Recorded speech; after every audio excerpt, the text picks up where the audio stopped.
accident, you need a lawyer, and you deserve an advocate. Because every accident has a ripple effect. It affects your time, your health, your ability to make money, everything. That's where the advocates can help. Speaking with an attorney is simple and 100% free. We're available 24/7 for your convenience, and we'll take on the claims process so you can rest easy. Because you're not just a client to us, you're a person, and you deserve the best help you can get. You deserve an advocate. This is the Monty Show, the truth in sports talk streaming. When you want unbiased opinions about your favorite team without the spin, all you have to do is find the Monty Show, streaming live and available 24 hours a day, 7 days a week on YouTube. And now, here's Monty. Hey, the Monty Show live on your YouTube machine, Tuesday, January 21st, 2025. Yeah, I almost said 24 again. Ohio State football wins the national championship. Is this the single greatest college football championship we have ever seen won? Was this the most difficult road? What is Ohio State football coach Ryan Day's legacy?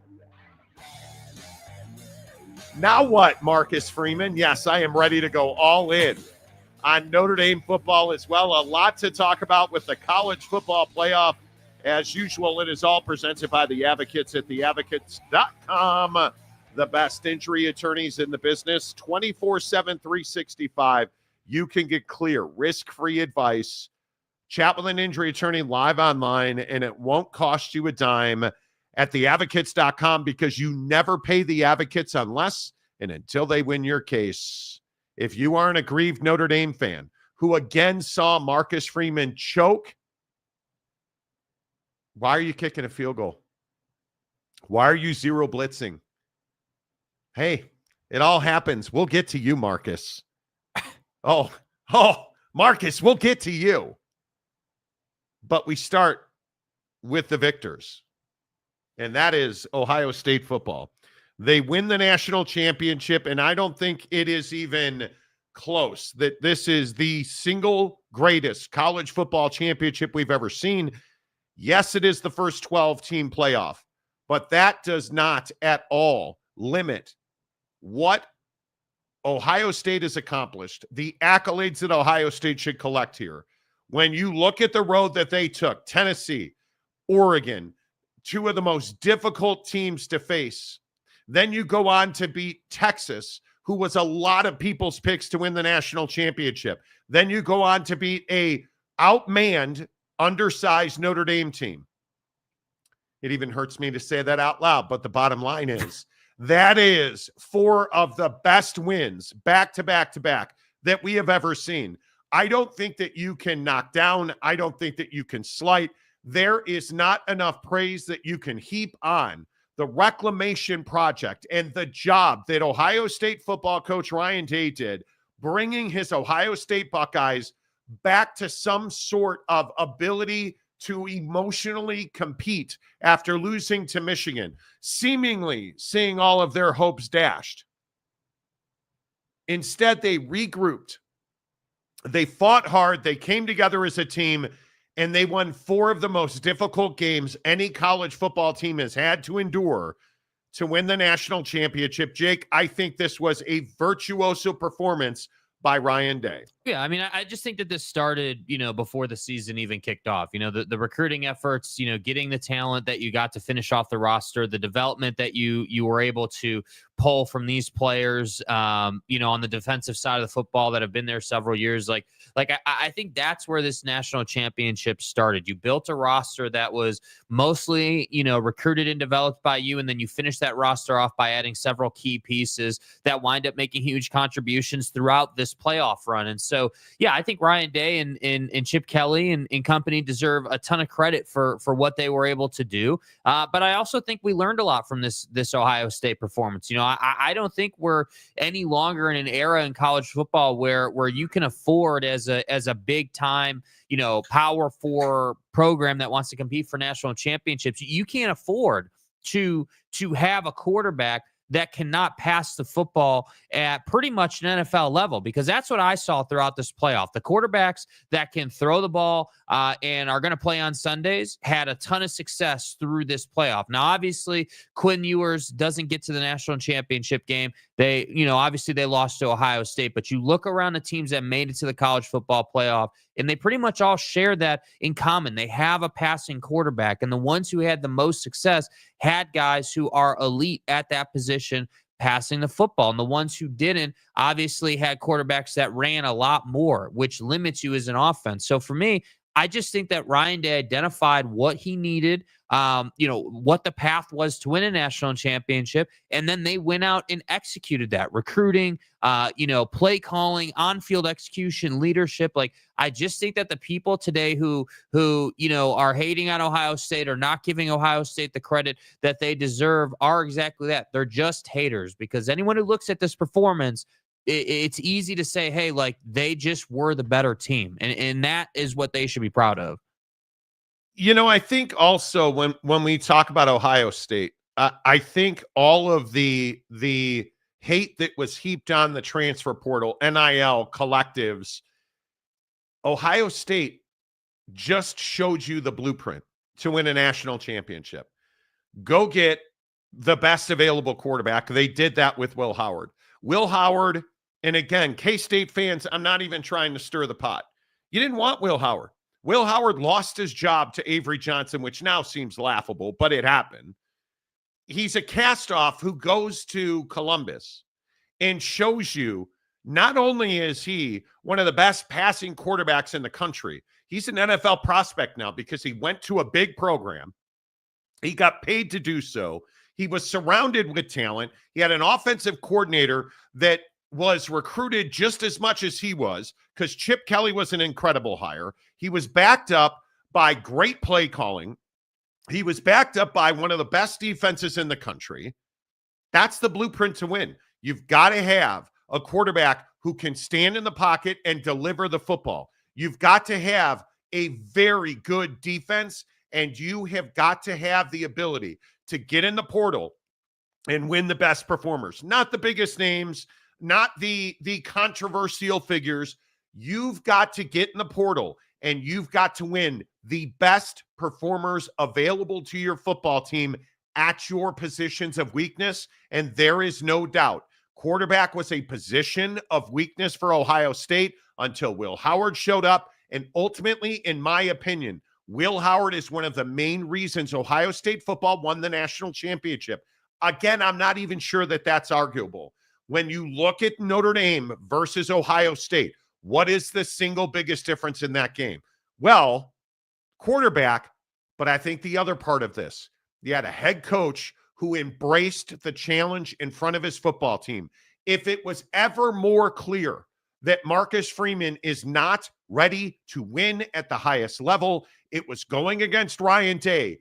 It was going against Chip Kelly, who I thought both kept their composure in this game. Ryan Day empowered Chip Kelly, who continued to call the right play at the right time. Notice the play that was huge in this game.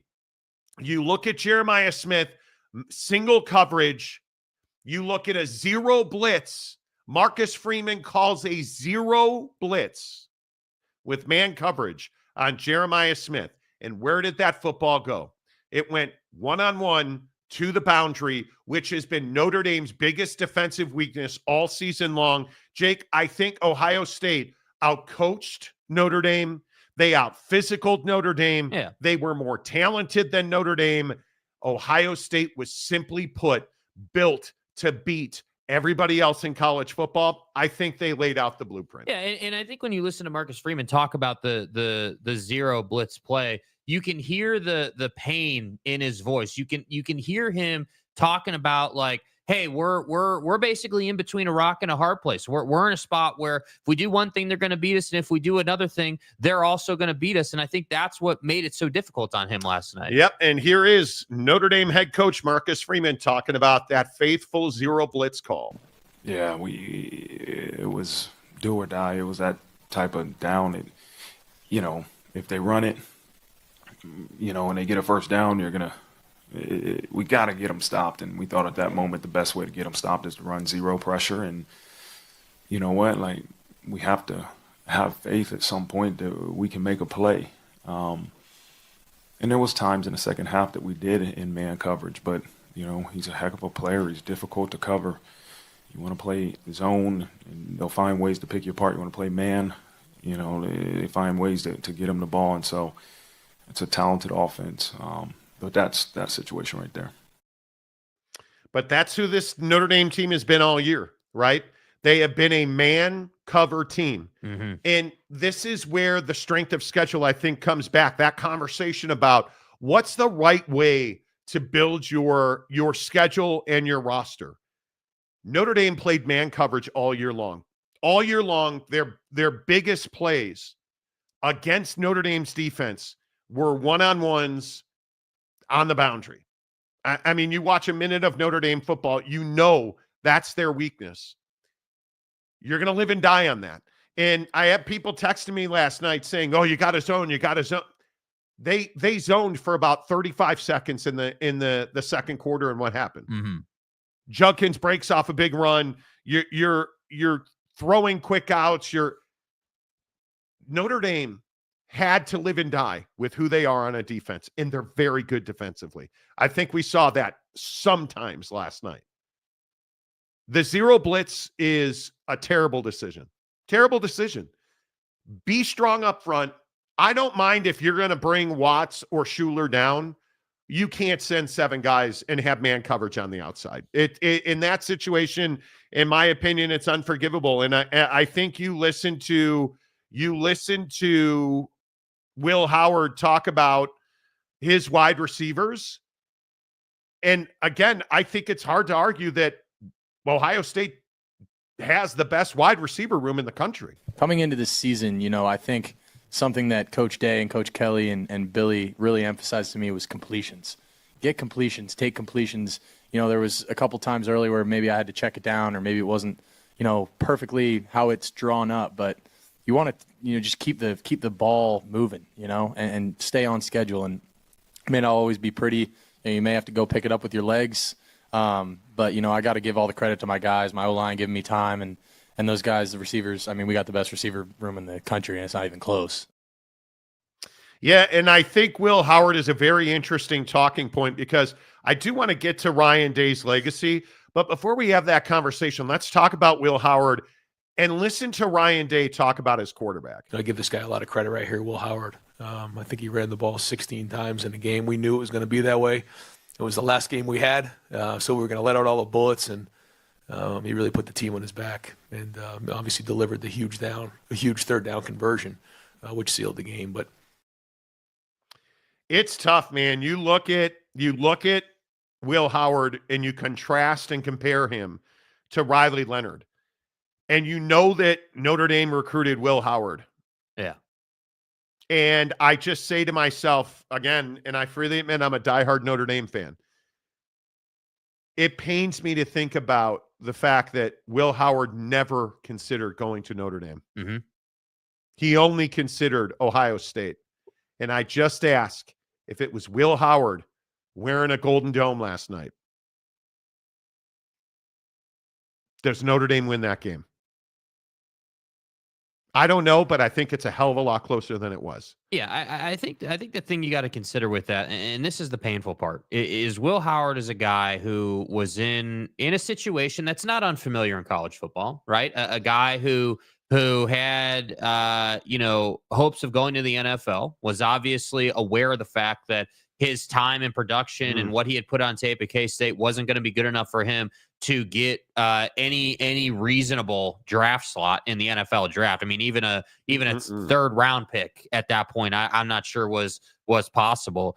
And so he had to go somewhere that allowed him to climb in the draft and allowed him to be on ESPN every week and allowed him to be the centerpiece of something big. And I think that's the hard part when you talk about Notre Dame recruiting these big time players is like, for Will Howard, that you're talking about the difference between playing for a defensive minded head coach in Marcus Freeman versus an offensive minded head coach, in my opinion, in Ryan Day, and frankly, a witch of an offensive coordinator in Chip Kelly. So I just think that it's not just like the ability to recruit. It's the total opportunity that you're offering that I think Notre Dame fell short of when recruiting him. Yeah, and then you have to ask yourself, what is Ryan Day's legacy at Ohio State? And I understand Ryan Day had been controversial, but that's all done now. Ryan Day won the national championship. He did it in spectacular style, as I mentioned before. I think it's the most difficult road any football team has ever had to traverse to win a national championship. All this talk about Ryan Day versus Pervin Liar, that's all done now. Ryan Day did it better than, in my opinion, any other coach in the country this year. That does not mean that Ryan Day is the best coach in the country, but let's get something straight. He's one of the best coaches to ever coach at Ohio State. And we can have these conversations about, hey, is this team better than Maurice Claret and Craig Krenzel, the 14-0 team? Is this team better than? No. Is it the greatest Ohio State team of all time? No. Is Ryan Day the greatest head coach at Ohio State? No, I think that's probably Pervin Liar. But you need to embrace Ryan Day as one of the elite coaches ever to do it at Ohio State. These conversations about can Ryan Day beat Michigan? Very valid. Ryan Day, I don't think he's ever going to beat Michigan. I think it's in his contract that he will be terminated instantly if he ever beats Michigan. I can't confirm that, but I'm pretty sure because he never beats Michigan. But let's get something straight. He just did something that no other Ohio State coach has done. He just did something that I don't think any other coach in the history of college football has done. He beat 4 of the best teams in the country to win a national championship. Ryan Day is now forever amongst the elites at Ohio State. This Ohio State football team, I think, is one of the top 3 teams in the history of Ohio State. Probably 2014. I would say 2002 with Claret and Krenzel is the best team that Ohio State's ever had. 2014 is probably second. Man, but 2024, 25. I think this is one of the best teams ever. I think Ryan Day is one of the best coaches ever at Ohio State. And Jake, frankly, I think he needs to be recognized among the elites of college football right now. Yeah, and I think that the piece about bouncing back from adversity, I mean, that has to be spoken about today. Like you all jokes aside, right? Like 100% serious. You lost to Michigan in embarrassing fashion. Like you lost to a Michigan team, that was down, that was not good, that you clearly are better than. And you still lost that game to Michigan. And then you simply went to work. And I think that part of the season is where last night was kind of decided. The stories coming out about the meetings and the conversations and the things that Ryan Day did and the things that Ryan Day said immediately following that Michigan loss are now the things of legend. I mean, I think it was 11 in a row before last night that they had won to get there. So 12 in a row to end your season. The ability to get people to believe in the path and in the vision. And this is kind of my point about the Will Howard thing, right? Like you go and recruit a guy like Will Howard who's got so much on the line in this final season of his college career. Like, what better way to go out and get the locker room in order after losing to Michigan than to lean on him? It's not a secret that Ryan Day has spoken all about it through the playoff, about how, Will Howard's led this team. Will Howard has, like last week we played a bite where Ryan Day said, Will Howard picked me up on bad days. I'm just telling you, they had the recipe for success. And this is one of those days where you have to say, credit to Ryan Day, right? For all the days that we said, hey, you should be fired. For all the days that, hey, you're embarrassing the Ohio State program. Well, you came back. You came through. And he deserves a lot of credit for that. Yeah. To go 4-0 against 4 top 10 ranked teams after losing to Michigan. And I think it is an oddity. Maybe it's some odd karma. Maybe it's just what's supposed to happen.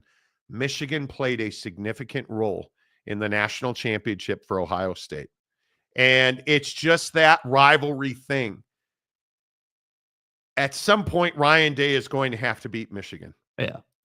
It doesn't matter now, though. Does that Michigan loss really matter? Yes. If they don't lose that Michigan game, do they win the national championship? I don't know. I think it's really hard to say what happens to you when you lose. And I don't know if you've never played or never been around major sports. When a team loses, we find out far more about their fabric. We find out far more about their belief systems, their core values, all the things that make football teams elite. And again, I know it to most people, it probably sounds like a bunch of hooey, but I'm telling you, core values, belief systems, confidence. The best football teams practice passing the football, but they also practice building confidence as much as they practice tackling, as much as they practice running and tackling and passing and catching.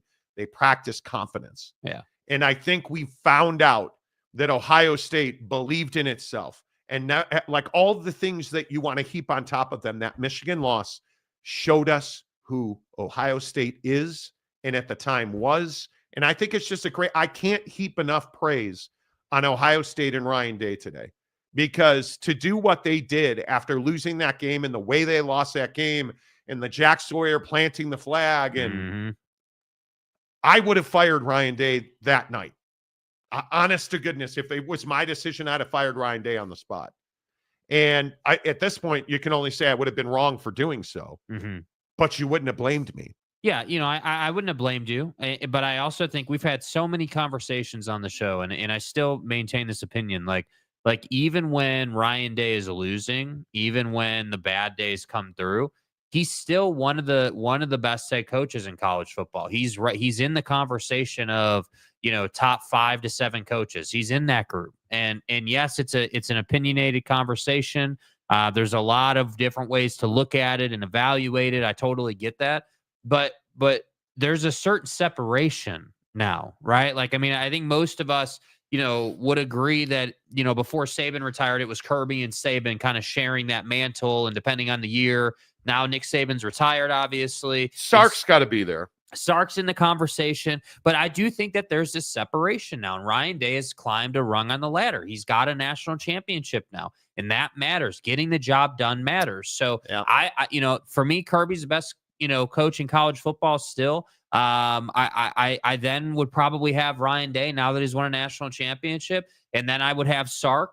And I think Marcus Freeman still has proving to do. I do. Stop. What? Marcus Freeman is not one of the best coaches in college football. That's not what I said. I said he's got proving to do. You stop this nonsense. I didn't say he was one of the best. You stop it. Coaches. You apologize. No. Apologize. No. Apologize. No. Marcus, stop. Anyway, before I rip Marcus Freeman to shreds, I would like to, this Michigan thing, Ohio State fan, you need to embrace the fact that if you don't beat Michigan, you failed. There is this, and I understand it. You've just won the national championship. You have to beat Michigan. And at some point, if Ryan Day wants to ascend to the peaks of Ohio State football,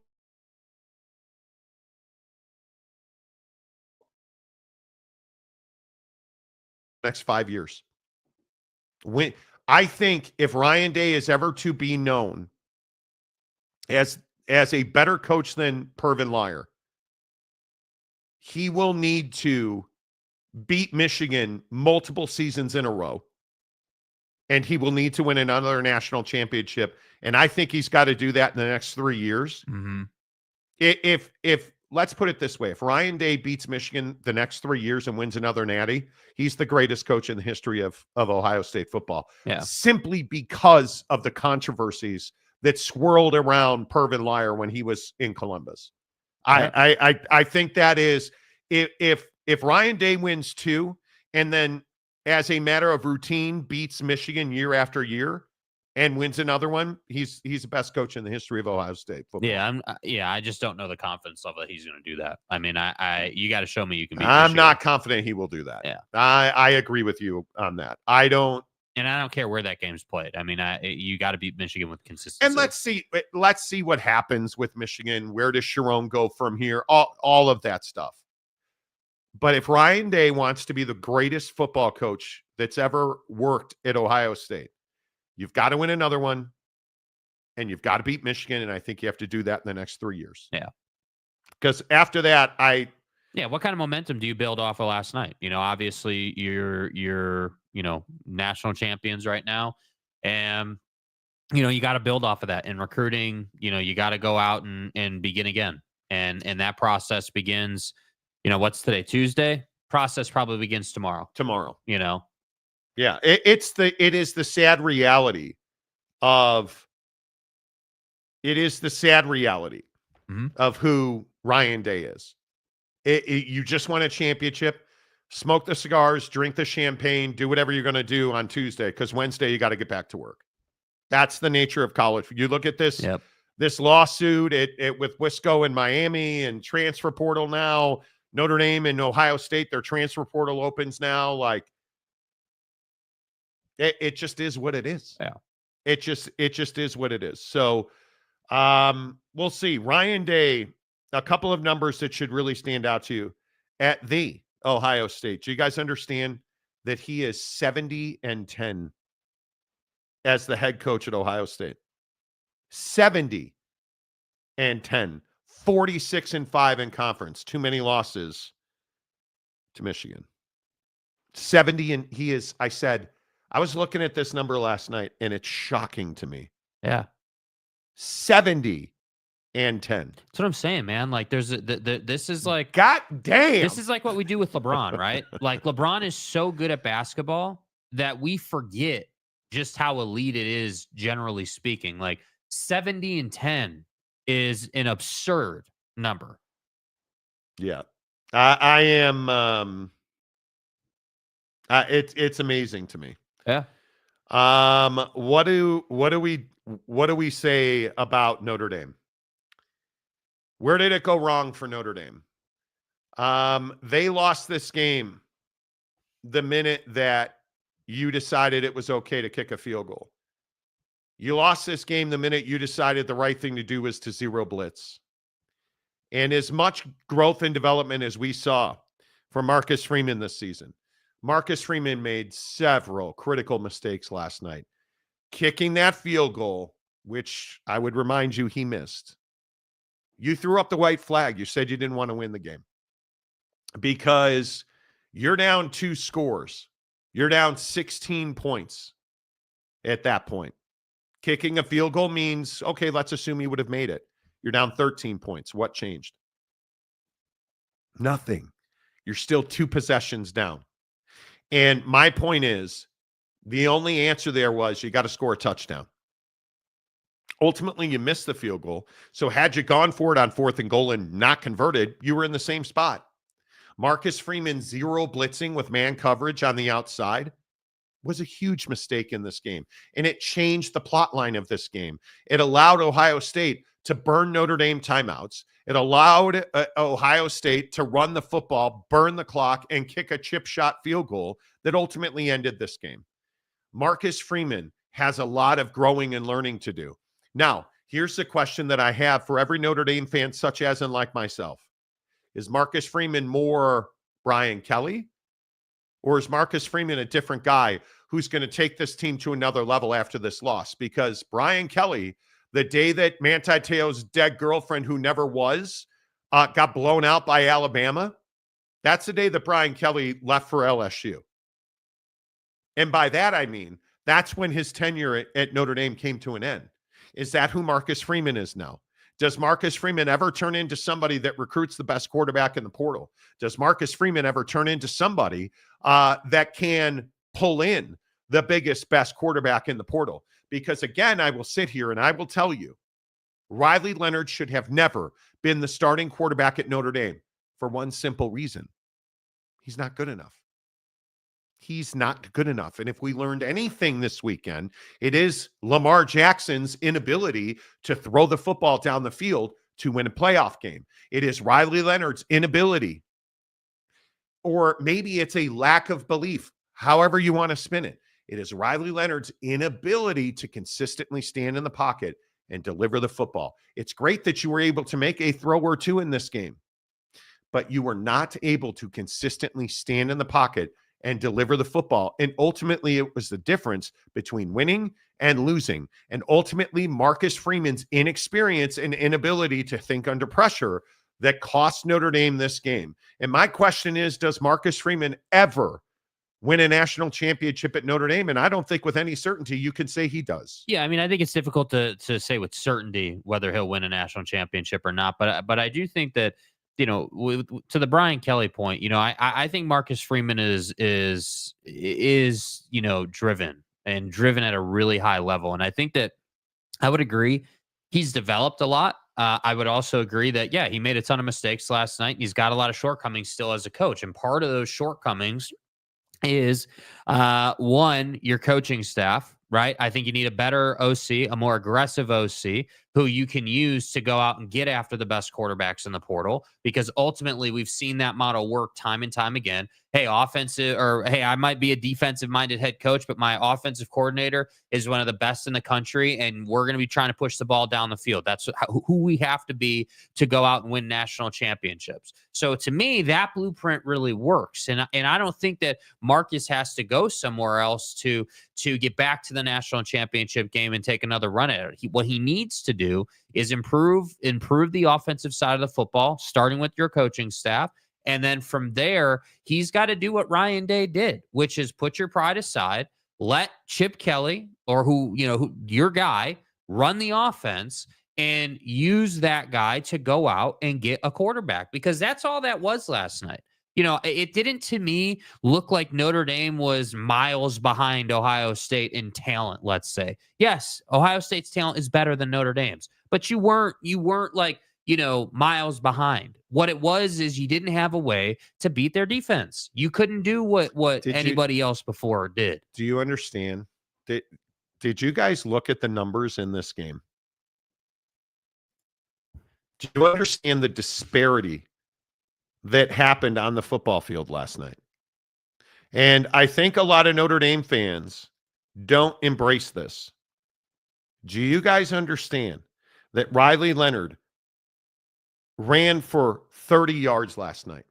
If you'd have watched that game and if you'd have listened to Notre Dame fans, he ran for 100 yards and he threw for 300. And there are Notre Dame fans saying this is one of the greatest quarterback performances in the history of Notre Dame football.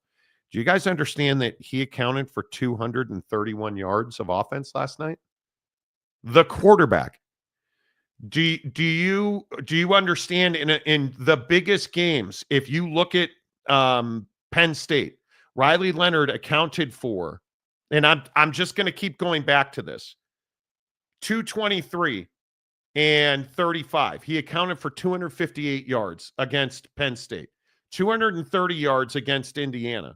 If we just keep going back to this, and you look at his game logs, and you look at Ohio State, he throws for 255 and he rushes for 40, under 300 yards. Okay, what does that say about this offense? Here's the problem. Look at the team stats. Total rushing yards, 53 rushing yards for Notre Dame last night. 214 rushing yards for Ohio State last night. Mm-hmm. Did Notre Dame compete physically last night? Not up front, they didn't. Not when you give up 445 yards of offense. And we're celebrating last night as one of the great Notre Dame quarterback performances ever. Yeah, I don't know who's saying that. I mean, obviously people are, but nobody who watches X's and O's football is sitting here saying that was some virtuoso performance. Riley Leonard ran, and everybody last night, 100 yards run. He ran for 40 yards last night. That's why I go back to Indiana. I go back to Penn State. I look at Riley Leonard's performance. Was it gutsy? Yes. Did he throw up on the sidelines? All of a sudden vomiting on the sideline? Who are you, Cam Scattaboo? All of a sudden vomiting on the sideline is some badge of honor. Vomiting on the sideline is some badge of honor. No, it's not. No, it is not. He didn't run for 100 yards last night. He ran for 40. He averaged 2.4 yards a carry. Do you understand last night that Ohio State ran for 5.2 yards a carry?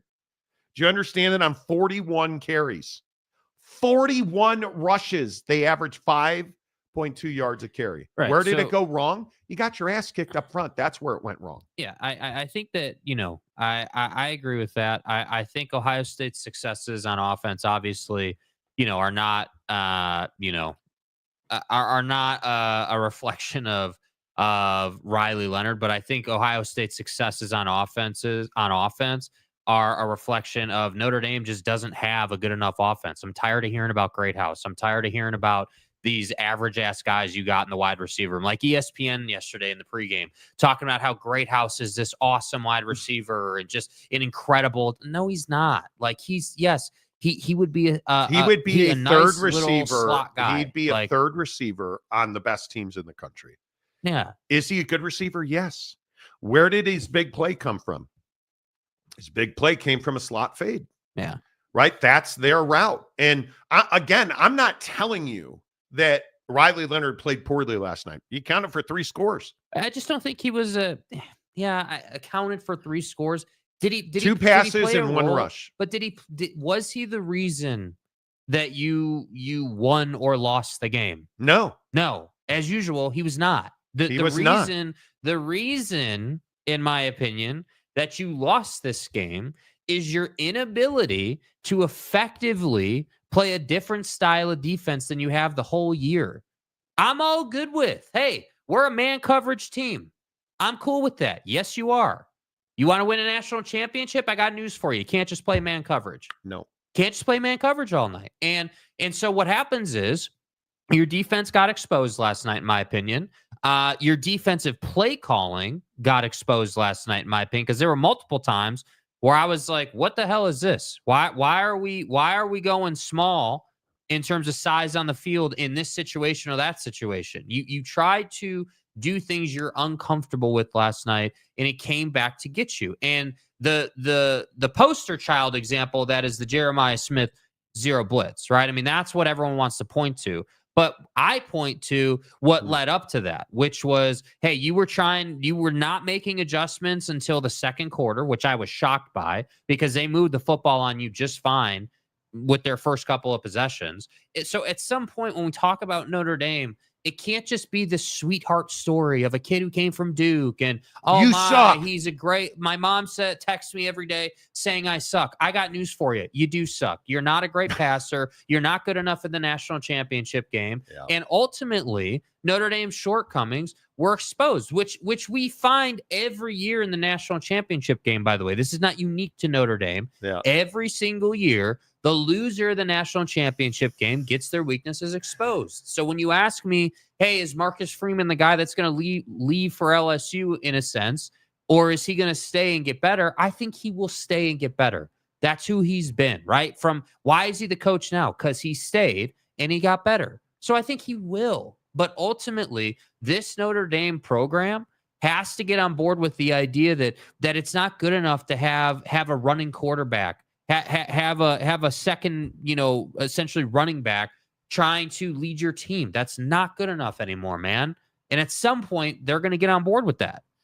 Yeah, I don't know. I don't know if people realize Notre Dame hasn't won a national championship since 1988, which seems like a lifetime ago. Marcus Freeman, I mean, this is a guy who said Notre Dame's not going into the portal for a quarterback. I don't know. I don't know what other example of a team that needs a pass first quarterback than Notre Dame. Because I just say again, when I look at Will Howard's decision not to go to Notre Dame and easily choose Ohio State, I think that's as much as you need to know. Steve Angeli is a good story at Notre Dame. The kid can throw the football. Can he lead you further than Riley Leonard? I guess we're going to find out. Yeah, I mean, I see, and that's the thing. Like, I'm cool if you don't want to get in the portal for a quarterback and you're going to develop that guy. I'm cool with that, but it better work, right? You better have a guy in, like, this is what I say every year. In November, we shouldn't be asking questions about who's playing quarterback at Notre Dame or any program that has the want to get into the college football playoff. How does any college football team dominate Notre Dame up front? Yeah. And it frankly, if you look at the play to Jeremiah Smith down the field in the fourth quarter, what did you see up front? You saw a dominant Ohio State offensive line, and Travion Henderson knew where the blitz was coming from, knew what his job was, and he did his job. Yeah. So you had a dominant offensive line with a dominant running back who did his job. And you had a quarterback who knew where he wanted to go with the football. So Yeah. let me get this right. Your O-line did the job. Your back did the job. And the guy you took out of the portal did the job. And I also might add, before the ball was snapped, you had the cojones to call the play. Yeah. Because you saw, hey, they're in this type of scheme. The blitz is coming, but we're cool with that. And then you took the shot. And I just think that's my point. That's the difference between the haves and the have-nots. And let me go one step further. This is a Georgia problem too, right? This is not unique to Notre Dame. Like, Georgia is where Georgia is because they don't have a quarterback. And I like Gunnar Stockton a lot. I like what he brought to the table, but the idea that his first start in college football is in the college football playoff, that's a problem, right? You also understand that this program doesn't have a top flight wide receiver. So you don't have a dominant quarterback. And probably our best quarterback is a cat named CJ Carr, who's coming off of I think he had Tommy John surgery in September. Highly recruited kid out of Michigan.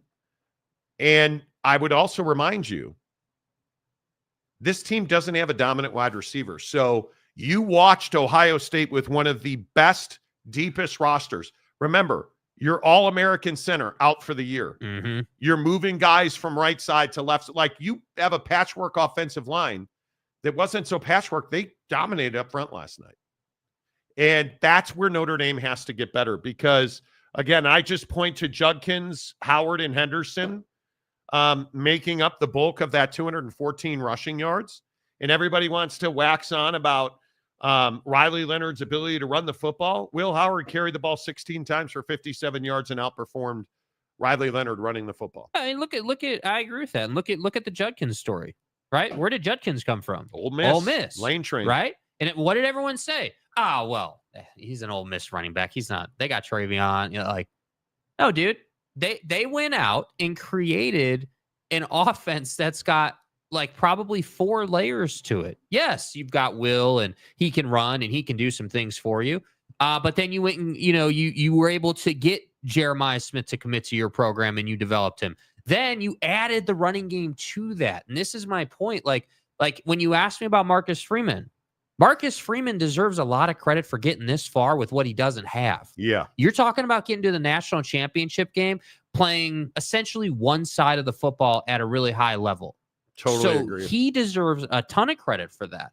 But now it's time to take that next step. Now it's time to move on from what I like to call the Cinderella story. Hey, the team that's got a cute little story quarterback that doesn't really have an offense and plays defense to try to win games. Yeah. Now we got to move on from that and actually build the program. Yeah, we'll see. All right, let's get into the comments section because enough of us, more of you. I'm sure that you guys are I'm sure you guys are thrilled with everything I've just said. This is going to be fun. As always, the comment section on the Monty Show presented by Prize Picks. Now, I'd also like to say last night was a big night because I don't know if you guys noticed this or not. But Will Howard, he threw for more than a yard. And I'm just little old Marty over here. Morty. I won 5 times last night because I built a disgusting amount of Prize Picks on the half yard of Will Smith. I won $578 last night just in Prize Pick selections. It's that easy. If stupid old Monty doesn't know football can do it, so can you. Download the Prize Picks app. Use a promo code Monty. The best part about Prize Picks in the NFL playoffs, it is so easy. It is so easy. You look at the playoffs And let's see, what's the best pick in the playoffs? Oh, I know. It could be Jaden Daniels on a free pick for half a yard passing. You think he's going to throw the ball? Like, do you think he's going to, Jaden Daniels, half a yard passing. Saquonator, the Saquonator, half a touchdown. Half a touchdown. Is Saquon Barkley any good? bro? I think that there's so much money to be won on the Commanders and Jaden Daniels. All you got to do is download the app, create a new Prize Picks account using the promo code Monty. You deposit $5, so give you 50 more instantly. It's as easy money as there's ever been. You make a 3-pick flex play. And I know flex play in Arizona is not a thing. Sorry. But you make a 3-pick flex play. You take Jaden Daniels and 2 other picks and do it all week. Do it all week long. Jaden Daniels and 2 NBA guys. Jaden Daniels and your mom with the plumber who's coming over to replace the water heater, right? Anyway, my point is Prize Picks, easy money, dude. Hook it up, download the app, use the promo code Monty. You deposit $5, they'll give you 50 more instantly. Whoa. A new Eric Wasikowski. Well, burner account 871. Didn't he just move to Jupe? Didn't you? I think didn't you just move to Florida? I thought you or had something? said you were going to Jupiter. Something like that, Eric. Good to see you. Appreciate you becoming a member. Lamont Tucker, a member for 18 months. And showing up as a Michigan fan today. Okay, let's read the comment and then we'll I need to see some Notre Dame commenters here. The king of Jupe. Depression kicks in, Monty. Lions new curse. Bro. What a rough day for Michigan football fans. So let me get this right. Ohio State won the national championship. The Detroit Lions lost somehow. And if you need to blame somebody, Sitting right here. credit where credit's due. You called that. Yeah. And then the next day you lose Ben Johnson and Aaron Glenn is the leading candidate in New Orleans. Let me let's see. Let's come over here. That's rough, dude. Eric, I listen. It's a tough day. It's a tough day. Ryan Day's championship beard. Oh, that's awesome. That is awesome. Charisse, Ohio State's defense holded Jeremiah Love to only 3 yards rushing last night. That speaks volumes. It does. Jeremiah Love's not healthy. I don't give a rat's ass what people say about his knee.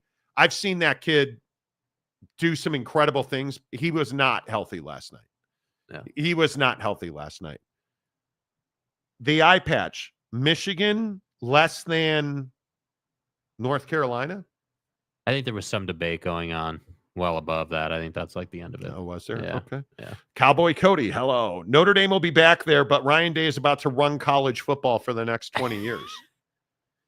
Okay. All right. We'll see. I don't know. Ryan Day just completed one of the greatest runs we've ever seen. And I don't think that's hyperbole. I don't think that's a hot take. No, I think that's universally. I think that's fair, spot on. Do you guys believe that he will, who's your quarterback going to be next year? How do you do they go back to back? I think it's incredibly difficult to go back to back. I don't even know. No, I think the question's got to be, are they in the college football playoff again? That's the first question. They will be. That's their Ohio State's schedule. Did anybody see Ohio State's football schedule for? Now let me just, while you pull that up, let me take just a wild guess. And I haven't seen their schedule. I haven't allowed myself to move on yet. And look towards the next year already. I'm gonna guess that Ohio State's schedule next year features 1 to 2 quality games, and that's it. They open at the stadium against Texas. Okay, August 30th. Then Grambling in Ohio, Ohio, the Bobcats. Bye week at Washington. Man, I have high hopes for Jed Fish next season. Yeah, that could be an interesting game. And you guys all probably know this. I'm a huge believer in Jed Fish. Mm-hmm. I love the guy. I think he's a great coach. I want to see Washington football take a big jump forward next They year. need to. So 3 at home, 1 on the road, back to the shoe to take on Minnesota, at Illinois, at Wisco, bye week, Penn State at the stadium, Purdue, UCLA, Rutgers, at Michigan. A lot of people will tell you A lot. A lot of people this year, and it all came to an end towards the last 4 games of the year, but Illinois was a team people were hyping the hell out of. Illinois. And so to me, when I look at that schedule, I say, yeah, Ohio State should be in the college football playoff. But in a bad year, I don't know. Does Illinois give Ohio State trouble? I don't know. Who's playing quarterback? You got a running back, a quarterback? You got a quarterback. I'm not playing this Big Ten game today. I'm not. No, I'm not. Over 1,000 views today. We only have 46 likes. Please hit the like button. Help the channel grow. We appreciate that. What else are people saying? I don't know. I think that's an interesting question. Where's San Diego State Glenn? Hello. Where is our good friend Stymie today? None of the Notre Dame fans who have talked a load of junk are even here. Yeah. Boyd Lake, the SEO king of America. Ryan Just for Men Day had a good big game. Finally, he did. 70-10. Mike Smith, great house looked good. Notre Dame did better than I thought they would. Okay, now that's a conversation. Did Notre Dame play, like for you, did that game go how you thought it would go, or did they play better or worse, or like where were you kind of You were texting me last night. Notre Dame's on a run here. Freaking hot. About to win it. Natty incoming. Dude, Natty incoming. If you're going to quote me correctly. Notre Dame, after the deep shot touchdown to Greathouse, I said, Notre Dame's cooking here. You got to come back cooking up. And then you doinked the field goal, and that was the end of your night. Notre Dame was never in jeopardy of winning that game. Okay. Listen. Well, Monty. I'm a Chicago Cubs fan. Did we ever compete for Sasaki? No. Did we sign one of the best pitchers in free agency? No. Okay.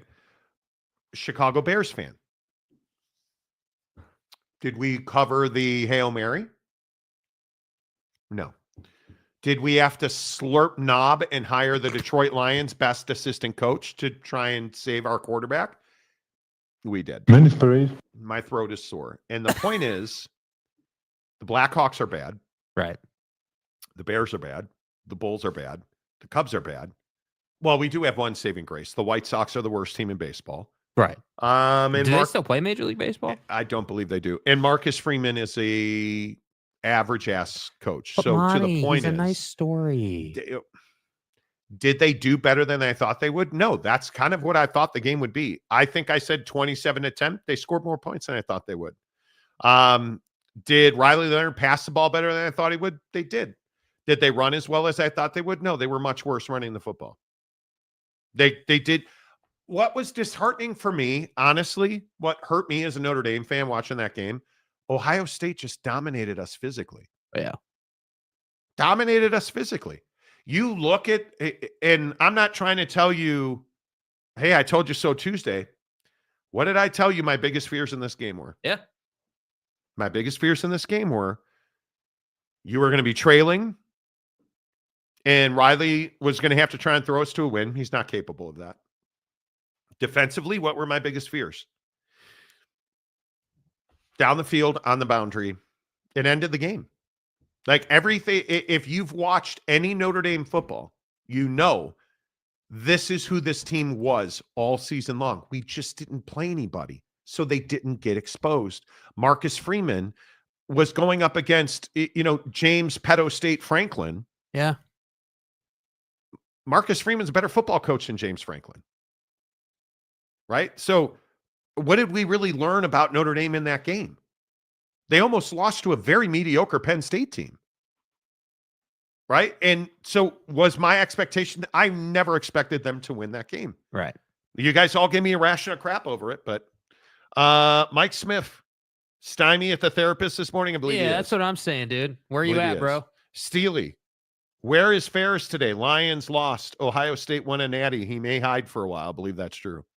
Chip Kelly proved he's a good OC. Yes, he did. He is outstanding. I think good is underselling him, dude. I think he's an elite offensive He is an coordinator, dude. elite play caller. Yeah.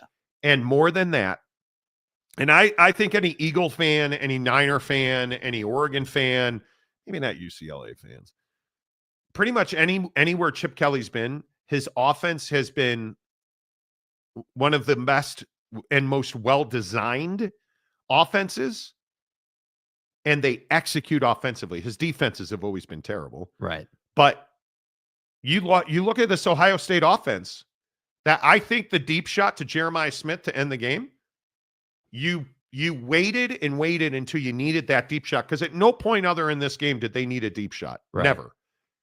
When they needed it, they went right to the weakness of Notre Dame's defense. And up front, they dominated in that moment.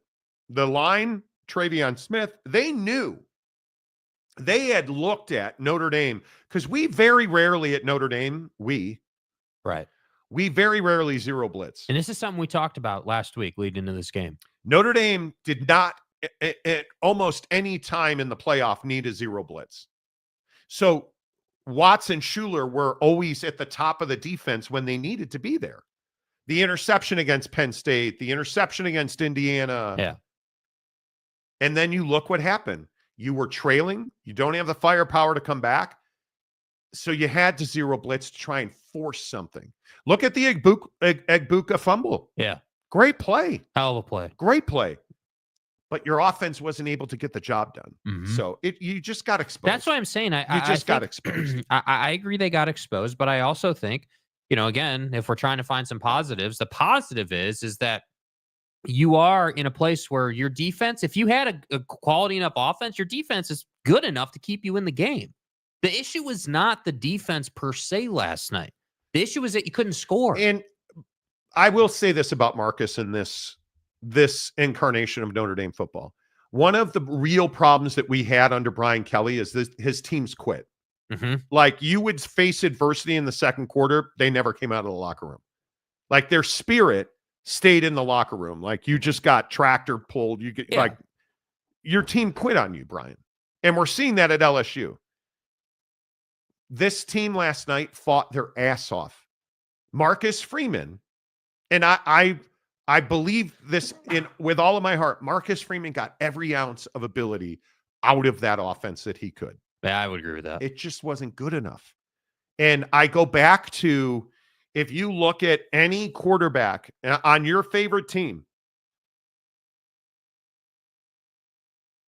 Texas Longhorns, Arch Manning should have been the starting quarterback. Mm-hmm. Riley Leonard's not good enough to play at Notre Dame. Oh. And I know that's controversial and it pisses people off. Riley Leonard is not good enough to be the starting quarterback at Notre Dame. Right? Florida State, that's the best you could do at quarterback. How on earth did Oregon pull Dylan Gabriel? Well, because they have a really good team and a really good culture and a really good coach. And what did Dylan Gabriel need? Opportunity to up his draft stock. And boy, did he. Yeah. Boy, did he. It is what it is. All right. Let's see. I know there's a lot of comments, and I appreciate you guys. I see all of the Ohio State fans. Yeah, dude, spell it out. Yeah. Because you guys, this is your day, man. This is your day. Love every second of it. Charisse, Riley Leonard is a good quarterback, but he needs to throw the ball more often. But he has shown, again, and Charisse, I think you're a Texas fan. I can't remember who your team is, but Notre Dame is my team. When Riley Leonard's been a volume quarterback, that's not gone well for Notre Dame. Yeah. It's hasn't. just not his skill set. Jimmy, what's up, Jimmy? Good to see you. Is this the best season for Notre Dame this century? Probably. Yeah. I think there is this belief that Notre Dame is like this winning program. And again, we haven't won a national championship since 1988. Yeah. But, and you guys understand that's 30, what is that, 37 years ago? Yeah. We haven't won a national championship in almost 40 years. So how are we some amazing team? And I guess the answer is not this century, No, but this decade, certainly. Yeah, I mean, I think you In have recent history, certainly. How do you stay relevant at Notre Dame without winning a national championship for almost 40 years? Well, I think you have all the things that college football fans love, and it's why you have relevancy, right? It's why you're always in the conversation. Think about what college football fans love. You've got the stadium, you've got the uniforms, you've got heritage, right? You've got great rivalries that you are a part of. And so you can get away with that. Last year when all the ACC Pac-12 stuff went down, I said, hey, well, Stanford athletics isn't relevant because they haven't won anything recently. But what's the difference between Notre Dame and a program like Stanford? Well, Notre Dame is a nationally viewed and respected program who's always in the conversation. Whereas programs like Stanford, let's say in this example, but there are others, just aren't. That's not who they are in football. Now, other athletics, obviously, we can talk about that. But yeah, a noted Notre Dame hater that I know from the media industry, I hate you, but he makes a really good point. Notre Dame's the ugly chick that everybody invites to the party because she's got hot friends. Yep. Notre Dame is always in the conversation because we have a huge fan base that travels well and they turn on their TVs. That's why Notre Dame, and again, this is probably too much on this day, but Notre Dame signed away all of their voice in the college football playoff. You understand that? Mm-hmm. Notre Dame agreed not to have a voice in the management of the college football playoff in exchange for a guaranteed spot in the playoff if they're one of the 12 best teams in the country. Yeah. So, yes, we're sellouts. We're the easy chick at the party. Just so happens that this year the easy chick was hot too. So, probably too much. Joe Canyon.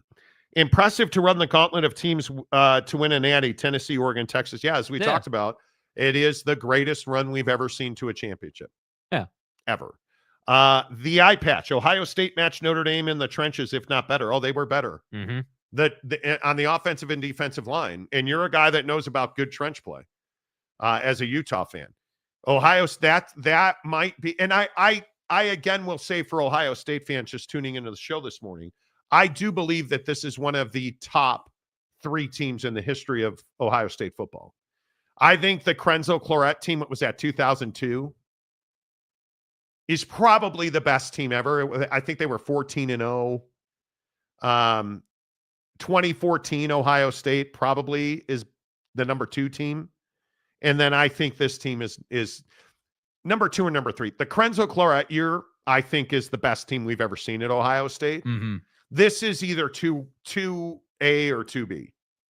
Because 2014, I think it's really close. I think it is really, really close.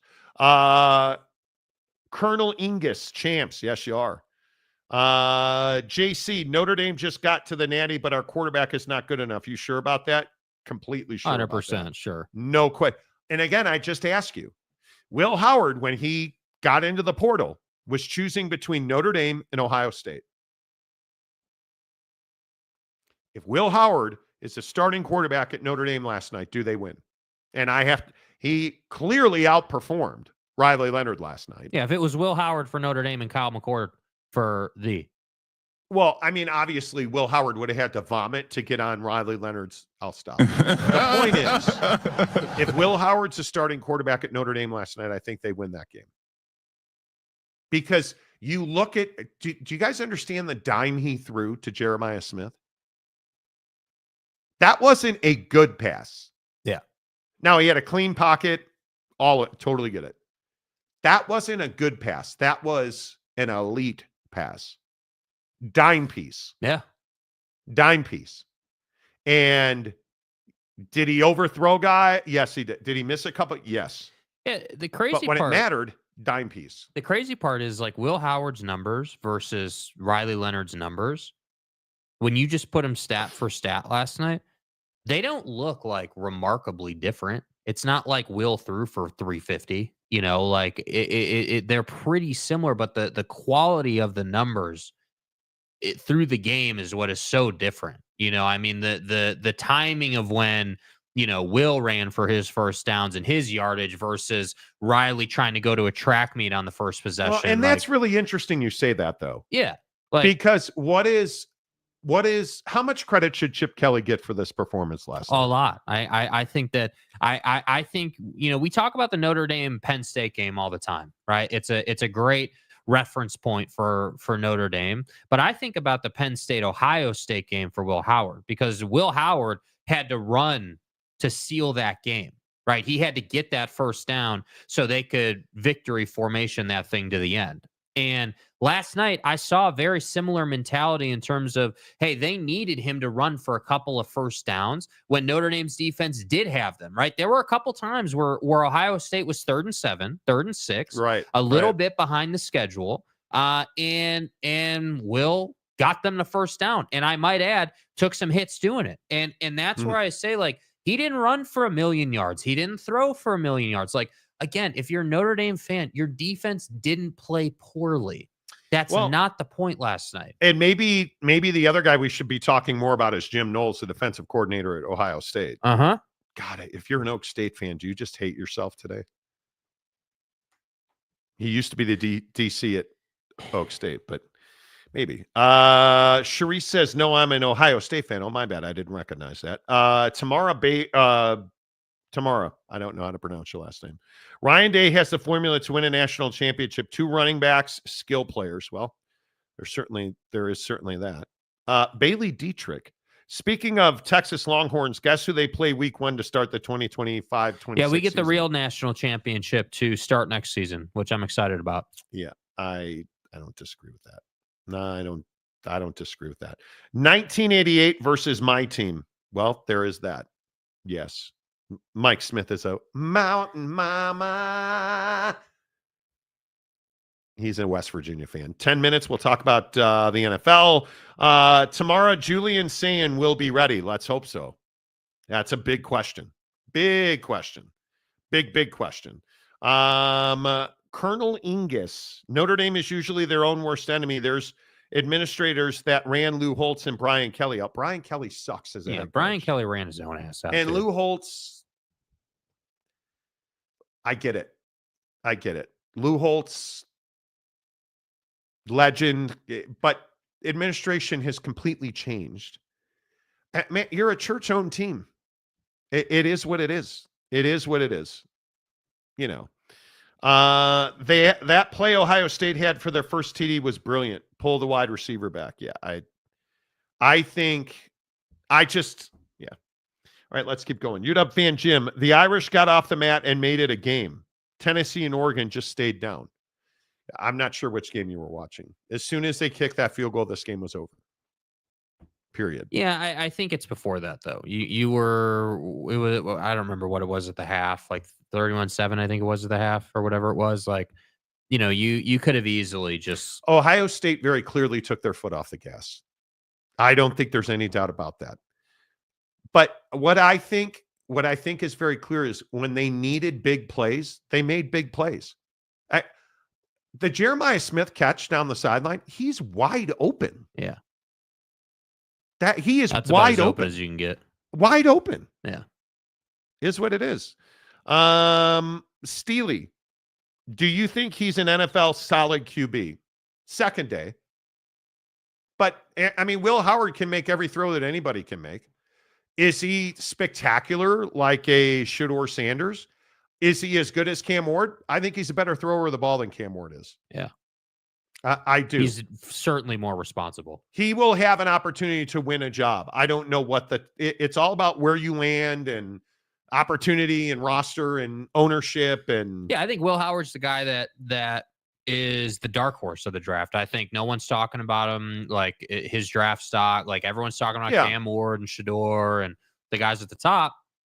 But I think that Will Howard has an opportunity to go in and be a guy that will beat you with his mind. He has a huge arm. He can make every throw like you just said, but he's that guy in the room that's going to do more work in the film and be more prepared. And I think that could take him places in the league. Welcome to the nightmare. Hello. The pulled off a great run in the college football playoff. The outside of Michigan and a hiccup against Oregon during the regular season, they were the best team from top to bottom. I think they proved that. I think that's very well said. Steely says Jim Knowles, best defensive coordinator, one of. There's some very good defenses in this country. And I think Pete Kwiatkowski at Texas is probably the best defensive coordinator in the country and recruiter. Mike Smith, happy for Will Howard. Many K-State fans were happy he left. Not so much now. Just saying. Yeah. Kay Sumbry, good morning, Kay. What's up? Those were some good years, Monty. Takes me back to the good Oak State years. Man, this conference, the Big 12 needs Oklahoma State so desperately. So I think the Big 12 needs Oklahoma State and Texas Tech because I just don't believe that Baylor's going to. Baylor got fat off of bad teams. Yeah. Joey McGuire and the Mullet are two of the most important guys in the forward trajectory of the Big 12. And Kay, I really, really want to see. I want to see Oak State come back, man, because college football is better. The Big 12 is certainly better when Oak State is elite. And I think you got a lot on the line with Dion in his situation. You know, I'm inclined well, to he think, clearly. I think now I'd be shocked if he went to the Cowboys, right? I mean, I don't know. I don't feel like there was a lot of talk about it. I don't feel like it's been definitively said no. I think that there's a process that plays out, and like I said, you're not going to get announcements during the weekend, when it's the playoffs in the NFL. So, and Ben Johnson is really the only one that when was that made? Yeah. Monday night. Yeah. So, I think, some of these announcements I would guess will come today. I would be surprised if today came to pass and we got no new updates for the coaching carousel. But for the sake of the Big 12, if Deion Sanders takes an NFL job, this conference is going to suffer. It's going to suffer. Sharice, the Ohio State Buckeyes are 2024 national champions. I hadn't heard that. Wow. Thanks for the news. Joey Z. Rub that like button, gang. Okay, yeah, please. Bro, this is a family show. Please. Stay hard. Rub the like button. Lou looked pretty bad sitting there last night. He's quite a bit older than he used to be. That awkward guy. I will go to my grave saying if Texas had just ran with and kept Arch after Ewers got hurt, we would have been in a much better position after the injury. Ewers and was never the same. Totally agree. Arch Manning should have been the starting quarterback. Hundo P, bro. But Hundo P. Quinn Ewers earned a lot of stock with his team and his head coach, and people matter, So yeah, Eric Wasikowski, A. Okay. A. Wow, really scintillating comment there. Jay McClanahan, Monty. No Monties. Why did Notre Dame try the field goal? Why do this to my guy? Why send him down this path, bro? We were almost by it. We almost didn't have to talk about it. As I said, my question, you're down 16. You make the field goal. Oh, you're down 13. Congratulations. That's Marcus, I know you don't math well. That's still 2 possessions. Not 1, 2. I don't understand what it was. I think it was one of the great choke jobs that we've seen in some time in a big game. He did not think through that. And you missed the field goal. So you should have gone for the touchdown. Yeah. The risk of not scoring the touchdown is well worth it. Like it is. And nobody would have questioned it. Yeah. I think he made several big mistakes in this game. Again, I think in the first half, you saw Notre Dame running around a little bit. Jack Kaiser in the wrong spot. You look at Schuler. Both of the big pass plays, where was Schuler? Down on the line of scrimmage. The zero blitz was a huge mistake. Yeah. The field goal, but he just wasn't ready. Tom Dean, is Notre Dame the second best team in the country? They came closer than Tennessee, Oregon, and Texas did. No, I think Texas was in position to win the game. Yeah. Notre Dame was never in position to win that game last night. Sorry, he just wasn't. The eye patch, facepalm Monty, hilarious. Okay. Kay Sumbry says, I agree. Sharice says Will Howard is definitely a better quarterback than Cam Ward. I would agree with that. You are right, Monty. Do tell, Kay Sumbry.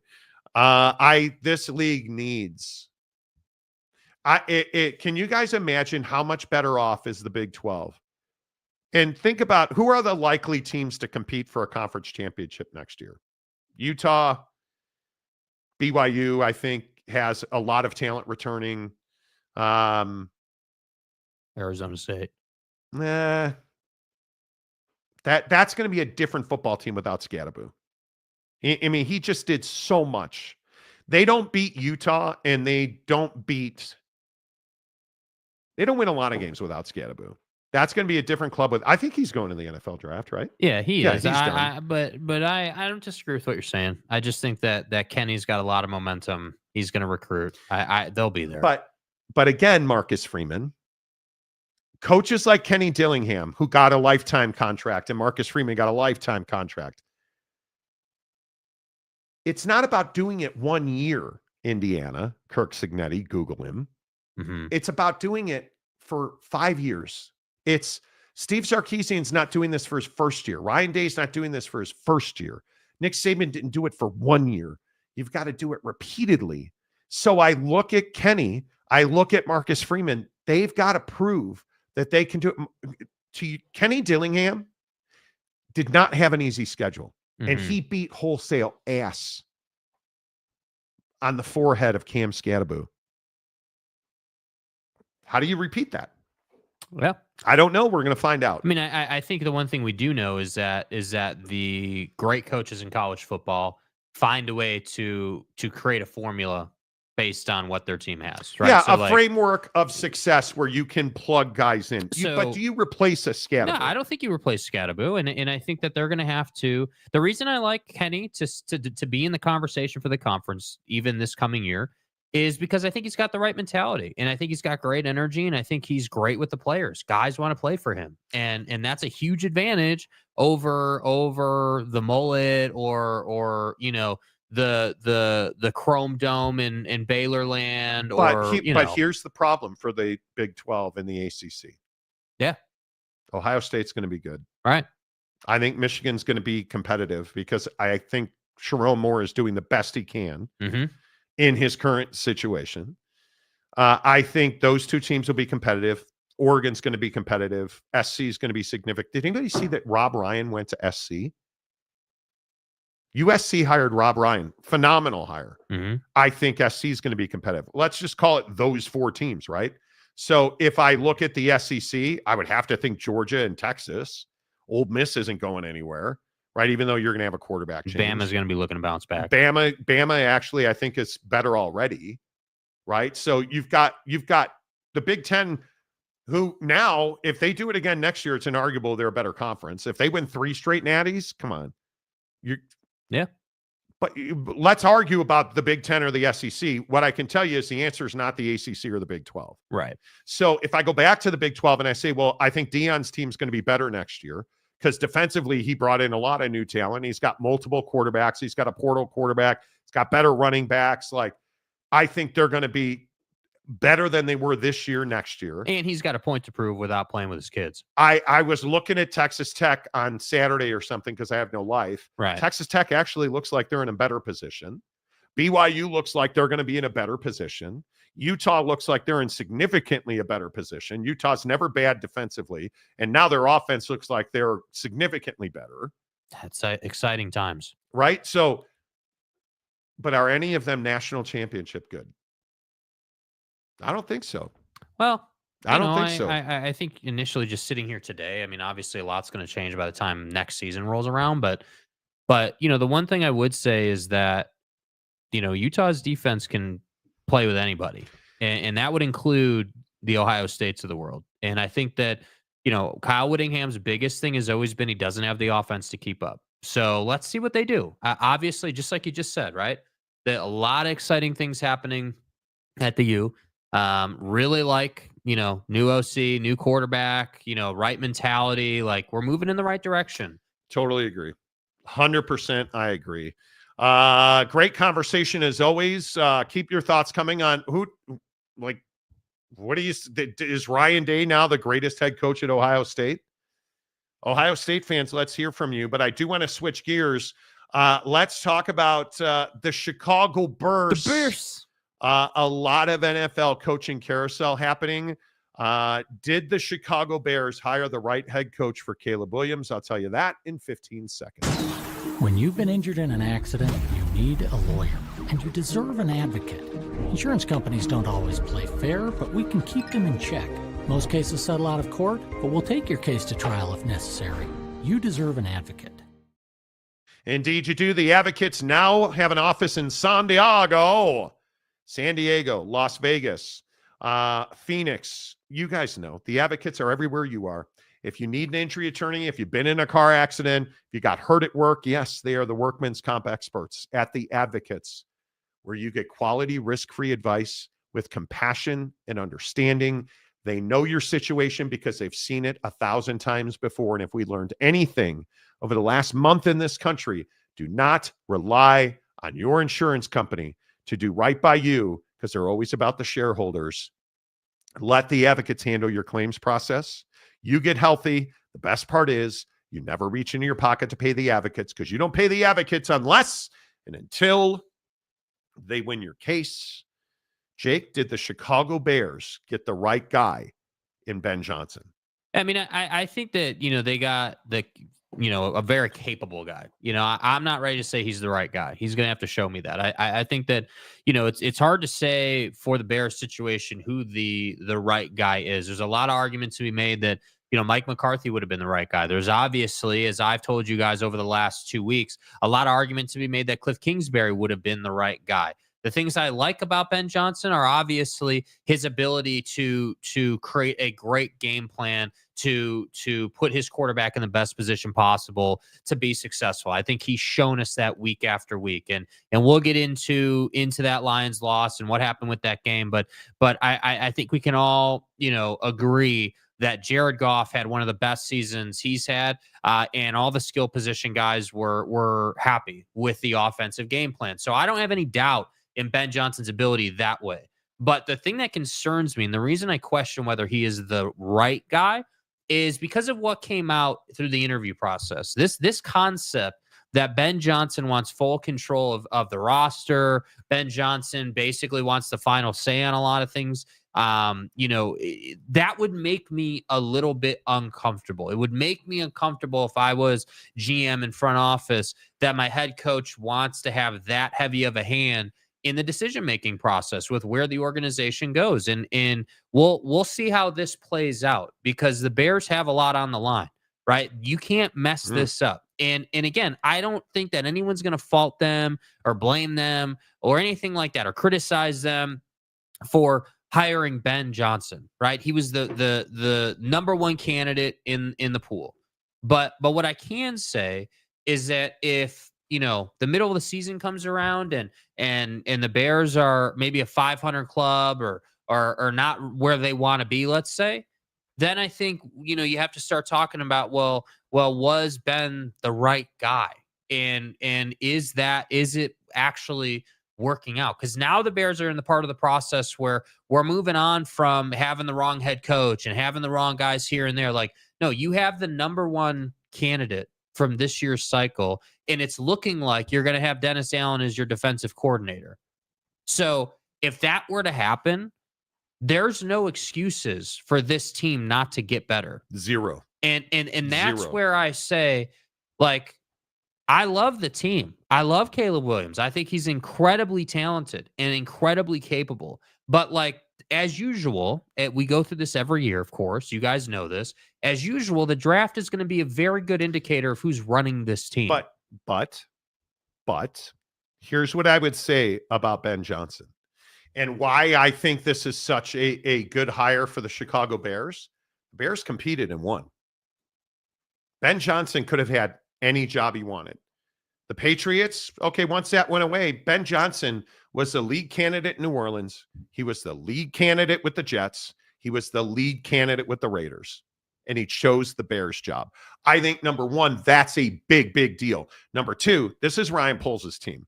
The general manager of the Chicago Bears is Ryan Poles, and this is his team. That's what this says. Because all of this talk about Ben Johnson, as you said, Jake, wanting full control of his roster, that all went away because Ryan Poles is the general manager of the Chicago Bears.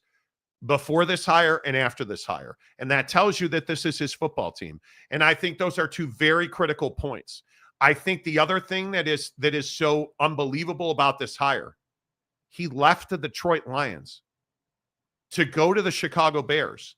And you look at the fact that Ben Johnson was in arguably one of the best positions as the offensive coordinator of the interdivision Detroit Lions. He left that gig to become the head coach of the Chicago Bears.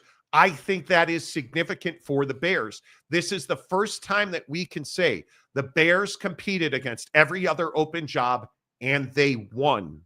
And while I would have told you, and I've heard so much from NFL guys, that, again, Cliff Kingsbury was a guy they wanted to talk to. As soon as the Commanders beat the Lions, this job became Ben Johnson's job because Ben Johnson was their lead candidate and he was all of a sudden very available to them. And he said yes.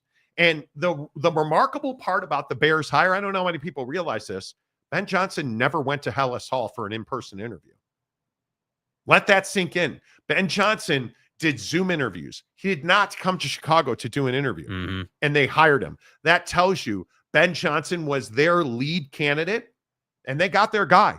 And that's all you can want, because as I've said about this hire for the Chicago Bears, if you're Ryan Poles, the general manager, you have to be bulletproof here because you hired a head coach with a general manager and a quarterback in place. So it almost had to be a perfect fit. And what did I tell you? This team needed an elite offensive guy, and they got him. And I love that about this Ben Johnson hire. I personally would have waited on Cliff Kingsbury. I personally, unless Ben Johnson crushed this interview, and very clearly he probably did something right. I would have leaned towards Mike McCarthy. But the Bears got their guy, and that's all that you can do. Because I think one of the things that really stands out to me about this run, the accolades and the love and the respect and the, oh my God, Jaden Daniels is this unbelievable quarterback who's got the exact same regular season stats as Caleb Williams. Right.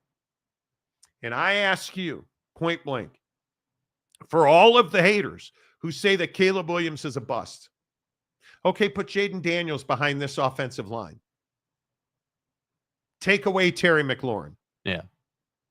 Take away the running game in Washington. Just take away the whole scheme. Take away Dan Quinn. Take Jaden Daniels and drop him into the nuclear winter of Chicago. And tell me he puts up the same numbers that Caleb Williams does.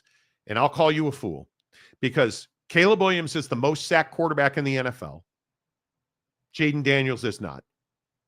Jaden Daniels has a superior offensive line, a superior group of younger, faster wide receivers, and a much better running game. And Caleb Williams put up the exact same numbers as Jaden Daniels did in Washington.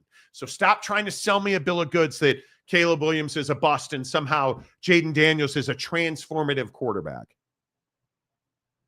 The truth is, Caleb Williams is a very capable quarterback who has to be taught how to trust what he is seeing. What his eyes are seeing and what his brain is telling him have to get together, and he's got to get in rhythm and space and time with his wide receivers.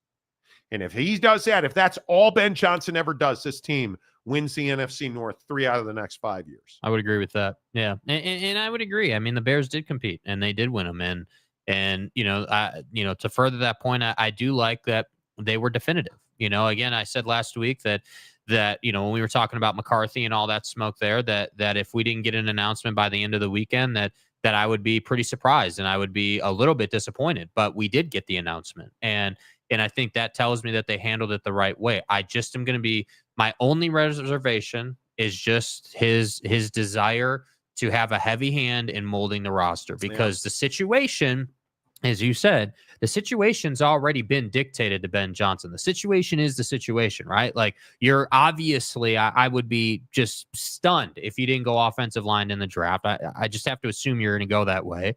So if the roster looks mostly the same with an improved offensive line, but a, wildly improved offensive scheme, right? Like better play calling, a more aggressive scheme downfield, I have to think those two things bring you into 9-10 win territory as a football team. Because the truth is too, you were in a lot of these games. Your Let's not season forget. ended with the Hail Mary. Right. But my point is, you're in that game. You are 1 to 3 mistakes a game away from being a much better football team. So that's why I'm saying the progression and the improvement can, for this team in this situation, happen quickly. And that's, if you're a Bears fan, what you should be excited about. Now, I would be remiss if I didn't say, damn, how is it not Cliff Kingsbury after what he just did to the Lions? How is it not Cliff Kingsbury with what he's proven to be able to do with a rookie?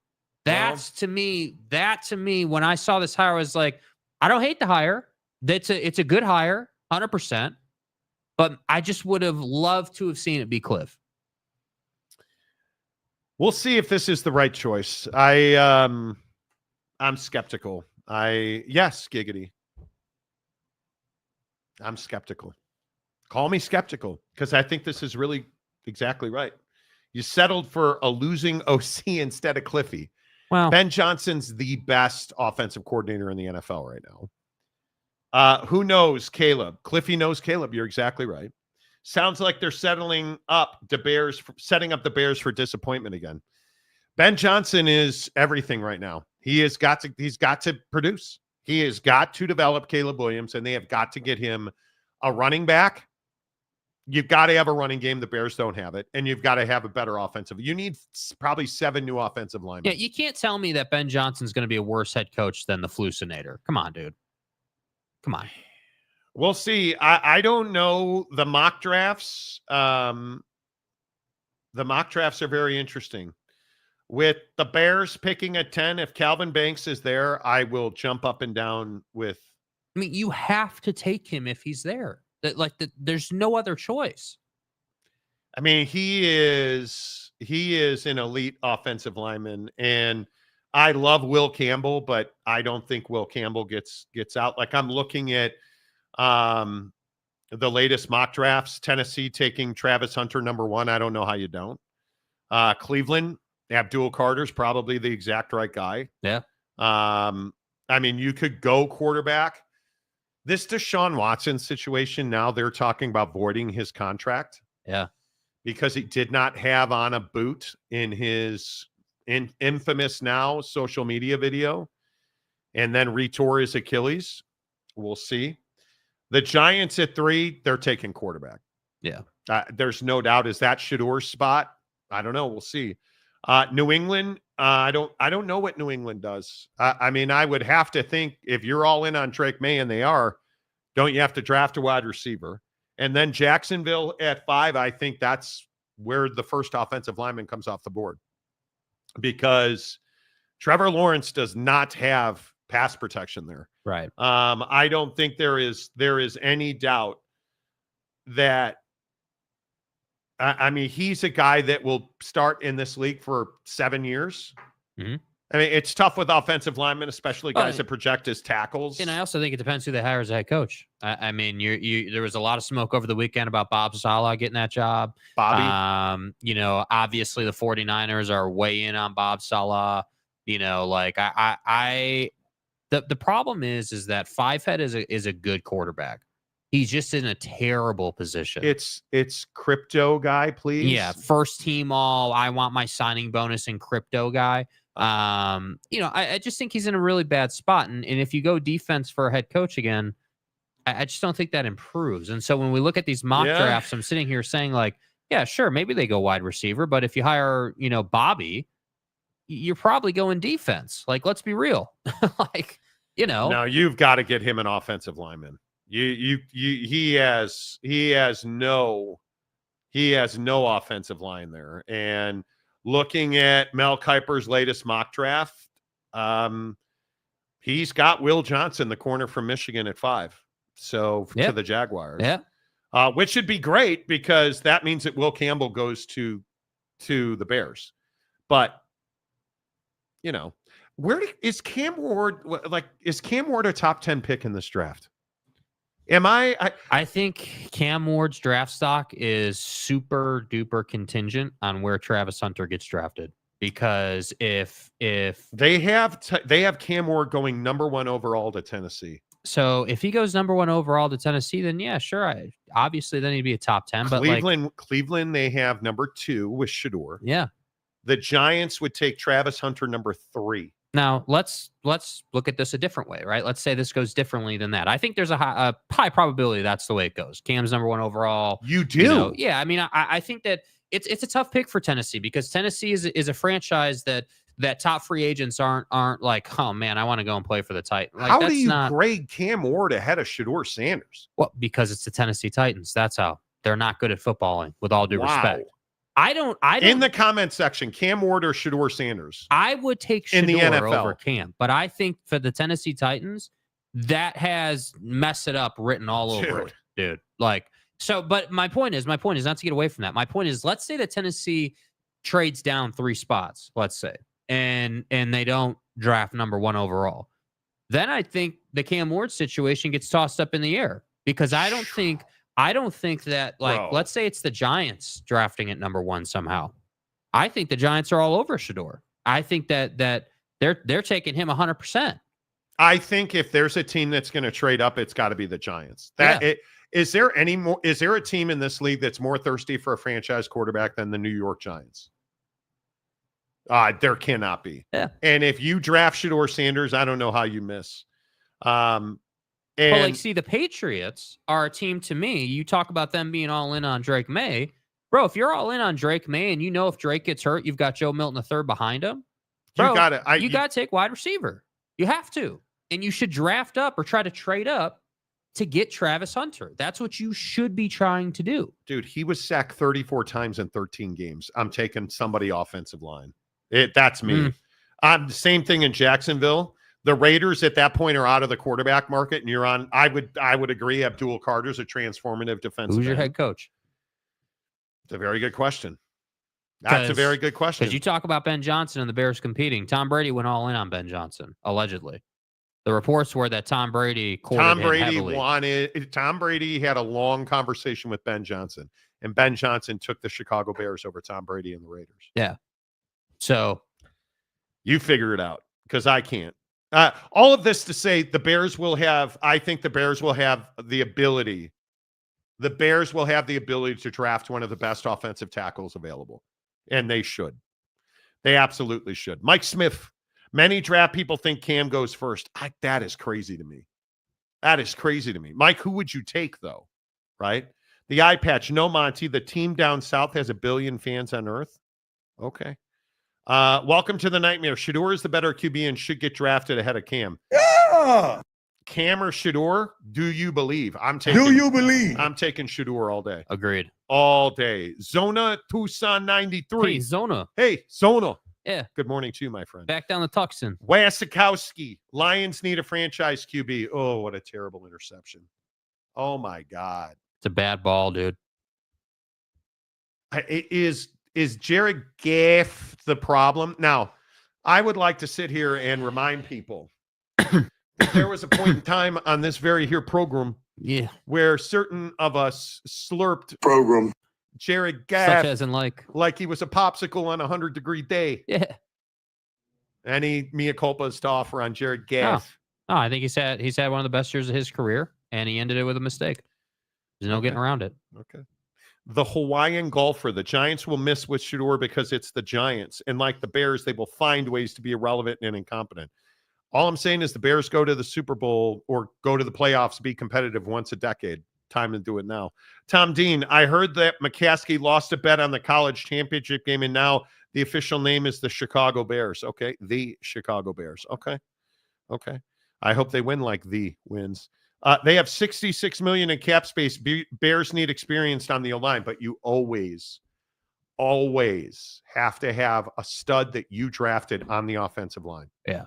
The best offensive lines always have that. And by the way, I would tell you when we asked the question of was Ben Johnson the right guy, the good news is the draft is extremely straightforward. Very straightforward. This is not a draft where you're like, oh man, well, what should we do at 10? No, you're drafting offensive line. You need You need a core guy that you can build around. Yeah. And every great team has them. Every great team has them. And now I'm not telling you you're wrong. You need, the problem is there's not a whole lot available at that point. Like who would you even be? Who would you like? Are you going to draft Tetaroa McMillan? No. Are you going to draft, because everybody around you is, are you drafting Ashton Ginty, position of need? No, you're drafting offensive line. Yeah. Right. Nobody believes that you in this draft, if you're the Bears, you can't do anything that does not support Caleb Williams in this draft. This draft has to be about supporting Caleb Williams. Because again, if it is true that Dennis Allen's going to be the defensive coordinator of the Bears, you're in a great place. Dude, you want to talk about, that would be a home run hire for a rookie head coach. A home run hire. A home run hire. That is, yeah. That would be amazing. I mean, it would not be as amazing as the calls that Jake got over the weekend. Somehow, some way, I'm apparently a Chiefs fan now. Stay hard. Apparently, I'm not really sure how that happened, but you explain to me how on earth the Kansas City Chiefs got those calls. Don't touch me there. That, sir, is my no-no square. Well, the good news is they didn't touch you, Patrick, you little punk ass. Never mind the phantom roughing the quarterback, which was absolutely a phantom call. Never mind the unnecessary roughness where they did not hit Patrick Mahomes. Mm-hmm. The dive out of bounds. You're disgusting. You're like Patrick Mahomes.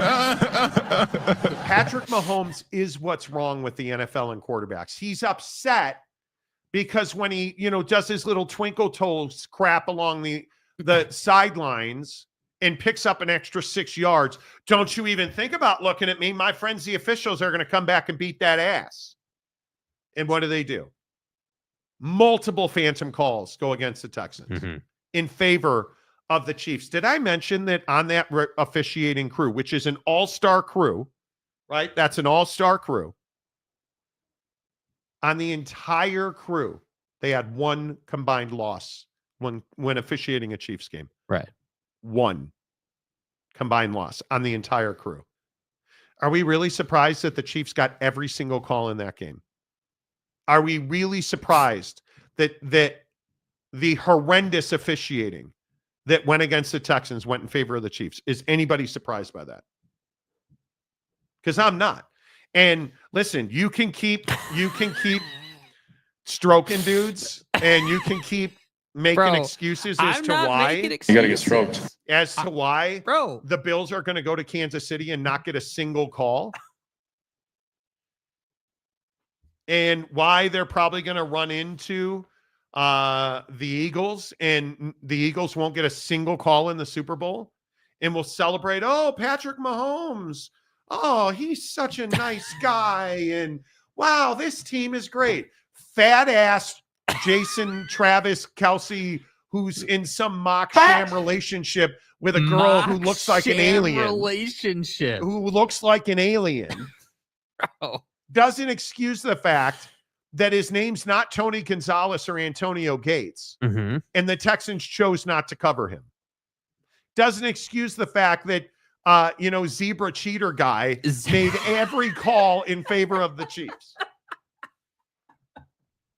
So let's recap. Zebra Cheater guy. Let's recap. Barbecue in Kansas City sucks. Kansas City on the whole sucks. Gayha Field sucks. Yeah, we're not making any changes. And the officials love Patrick Mahomes and the Chiefs. Thereby, and back to the top, Jake's a Chiefs fan. I'm not a Chiefs fan. Who are you a fan of? The Bears. No, you're not. Yes, I am. You always do. Bro, I grew up a Bears fan. And I'm a Notre Dame fan. And, Kobe never went to Eagle, Colorado, because he's dead now. So we don't remember that part. We get it. We understand. I'm probably over the top now. Anyway, the point is, Yes, they how got many calls are the Chiefs They going get to get? calls every week. They're not better than the Buffalo Bills, but they will probably win that game because the officials will help them. And I do not think the Chiefs are better than the Bills. And the Bills will lose that game because of the officials. Yeah, probably. Honestly, probably. Yeah. I think that, the Chiefs, dude, it's not a secret. And I texted you this while we were watching the game. Dude, the NFL has a very clear picture of what it would like to happen. And, I give a lot of credit to Andy Reid. I think he's one of the best coaches in the NFL all time. I think he's extremely capable, really good with play calling, all of it. And I think you can't take anything away from Andy Reid. I think that the Patrick Mahomes flopping situation to me is disgusting in terms of NFL standards. But why don't you tell your guy not to flop then? Because he's not my guy. He's not my guy. Like Patrick Mahomes is regarded as the best quarterback in the NFL. The problem is now I feel like he's going the LeBron route where you're the best guy in the league, and now you want calls that you want calls at a higher level, at a higher rate than you're already getting them, and it burns people out. And I do think that yeah, some of it is like Chiefs fans will write it off too. Well, the league's trying to protect the quarterback and yada yada yada. I'm just simply saying this is no different. Like I watched that game and I was like, yeah, this is no different than the NBA. No. Patrick Mahomes is getting calls that nobody else gets. And yeah, it does benefit the Chiefs immensely. It does. You're not getting around that. And I do think that the NFL wants a Chiefs Eagles reunion. They want it.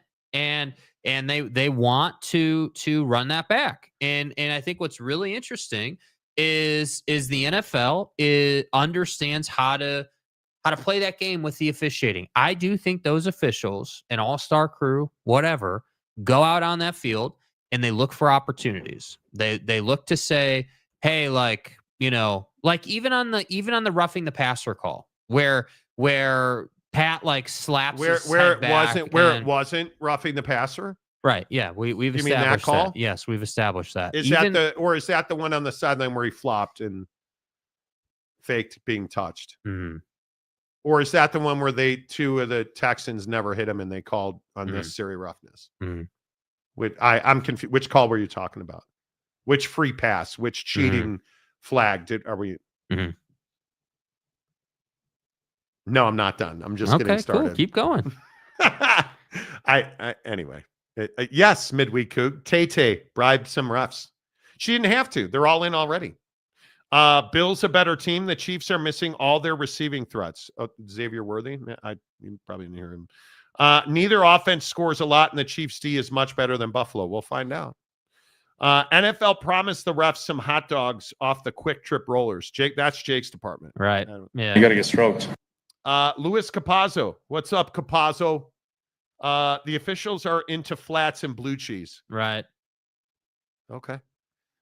Luis, you got to call your friends in Beaver County. Tell them to leave Monty alone.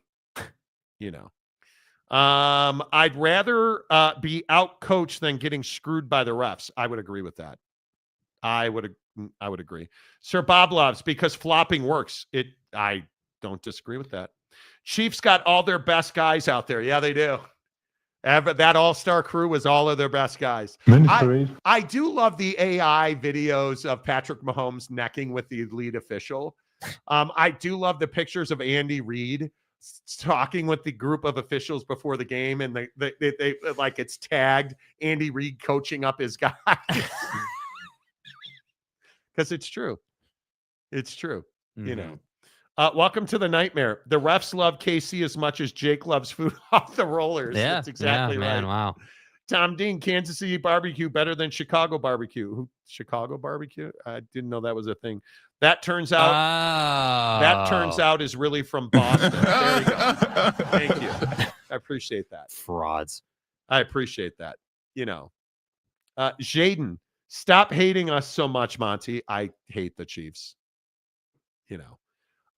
Twinkle toes like Fred Flintstone bowls. Yeah. Right. Yeah. Right. Okay. Colonel Inglis, I only watch the Chiefs for Taylor Swift. I mean, who isn't that why we all watch? Tom Dean, Jakey 5 to 6 loves Patty Mahomes. He does. He does. Do you know how much forearm strength? Never mind. Okay, Bro, what am I supposed to do with did you that, get a dude? discount on Diddy's body lotion after he?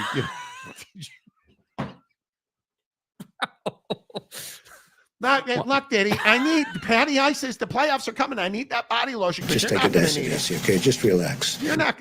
So there was a report over the weekend.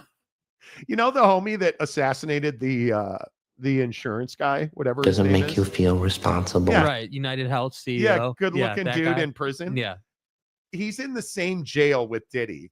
And I saw there was like because TikTok got banned. There was a TikTok I saw yesterday about how Diddy's upset that the United Health CEO assassin is getting more attention and people like him. And the other inmates cheered him when he walked in. And Diddy's under death watch. And Diddy's upset about it. Hey, Diddy, here's the problem. Nobody cares what you're upset about, you perv.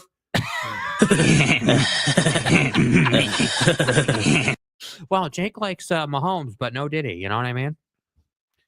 Capazzo, you got to be on the lookout when driving through Beaver and Milford counties. They have a hiding spot on I-15. You tell me that now. You tell me that now.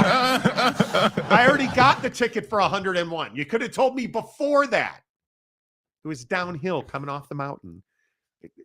Yeah. It happens. Yeah. The eye patch. K. Williams is the best QB the Bears have ever had. Hold up. Who the hell is K. Williams? Bro, did you just... I know you didn't just do that. Yeah, he did. Jakey 5 to 6 buys a Costco-sized bottle of lotion. Believe he does. All right. You know, it's fine. Who? Early line. Commanders, Eagles -6. Man, I want to take the Eagles, dude. I want to take the Commanders so bad. I hate Nick Sirianni. I hope he gets hit by a snowplow. Bro, who do you... is there anybody you like? Well, now Ben Johnson. Yeah, and Dennis Allen, the D, you know? Hey, if Dennis Allen's our defensive coordinator, I won't do the show naked. I mean, it's no Diddy or anything, but you know. Is it possible that they could ride the D? Look how easily he transitioned to making Diddy jokes. Let's ride. Mm-hmm. I'm taking the right now. I'd lean Commanders, and you got to take the Chiefs because the officials are going to help them win. I don't see how you can take the Bills. We show up. Am I wrong? Here's a question for you: did Lamar Jackson choke like Jake? No. Did Lamar Jackson choke for the Baltimore Ravens? Dude, who are you, Riley Leonard? I love this debate. I was watching.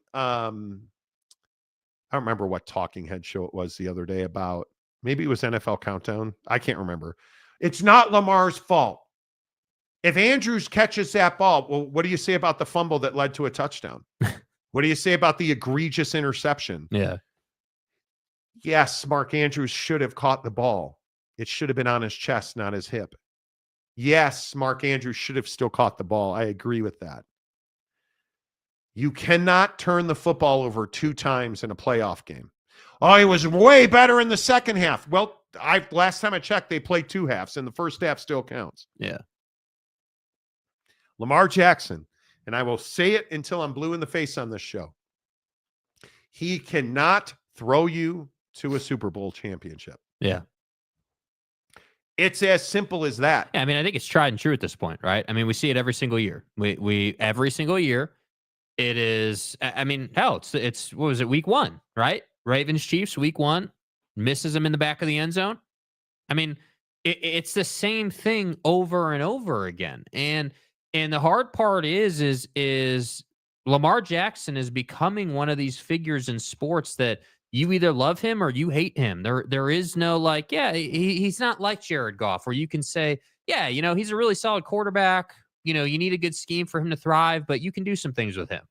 No, Lamar Jackson is like, hey, he's the best guy. It's John Harbaugh earlier this year in training camp saying that the goal and the expectation is for Lamar Jackson to be the best quarterback the NFL's ever seen when it's all said and done. Like, that's not going to happen until Lamar Jackson stops focusing so much on the running and starts focusing on how to complete passes at a higher rate. Monty, give him his flowers. I'm MVP. tired. And MVP, I'm sick MVP, and tired of MVP. hearing about, oh, well, Lamar dropped 20 pounds so he could run a little faster. Yeah, did running a little faster help you throw that INT? Well, now they got King Henry, and the guy still throws a terrible interception. Like, I just don't understand it. And how did Mark Andrews drop that pass? How are you in that position where you got to count on an aged Mark Andrews? Because he threw an interception and fumbled that led to a touchdown. And then in the post game, you want to talk about, oh, we gotta take better care of the football. No. Take the we portion out of it, Lamar. Please. You need to take better care of the football. You are the reason your team lost that game. Big Papa War Machine. I like that name. Every year, it's some new reason for the Ravens to lose. Fun team to watch. Some mental issues somewhere. Dude, can you imagine being a Ravens fan? But is it really a new reason? Like, we talked about this last year with Lamar in the playoffs. Every year we talk about it. Yeah. Every year. Zona Tucson 93. Lamar will win a Super Bowl eventually. Yeah. Really, though? When he's not in the AFC. Maybe. This time it's not a toe on the end line.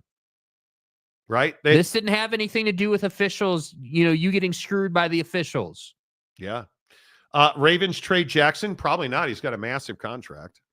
No, they made that bet. They're going to lie in it, man. He's their guy. Capazzo, got to go. Have a great day. You too, buddy. Appreciate you being here. Lamar is a regular season dude. It's the way it's always been with him. I agree. Totally agree. Tom Dean, if you think the NFL wants the Chiefs versus Eagles in the Super Bowl, don't you have to pick the Eagles to win, not the Commanders? I don't think they want the Eagles. I think they want the Chiefs to win 3 in a row so that Tay can be on the Super Bowl stage and, Travis can get on a knee. Excuse me. And Trav can get on a knee. And his brother who slams cell phones on the ground can be there. And it's a podcast and we can get engaged. And Tay and Trav Brav. And we're going to be awesome. And y'all feel me? Shut up. I don't want to hear it. Shut up. Hey, what's the prop for number of times Taylor Swift makes the telecast? And by the way, Caitlin Clark, screw you. Do you guys see Caitlin Clark sitting with Tay in the box? Yeah, dude. I've heard that about Caitlin, but whatever. Yeah, Caitlin Clark all of a sudden is a Chiefs fan. I'm sorry if you're offended by that. The bitterness, though. God, I hope you never make another 3. Patrick Mahomes. I hate that team. I hate the Chiefs.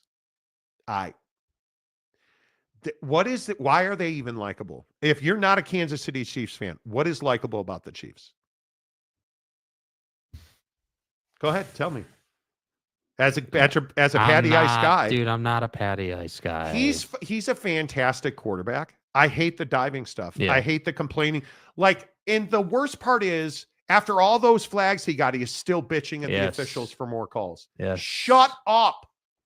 Like, how are you complaining to the officials after all of those calls? Jeremiah Champion. Well, if you're a Tech fan, you're definitely a fan of the Chiefs. This is true. That's a great answer. But you got to love Andy Reid. Yeah. There's nothing not to like about it. Patrick Mahomes and his sexual assaulter brother, different story.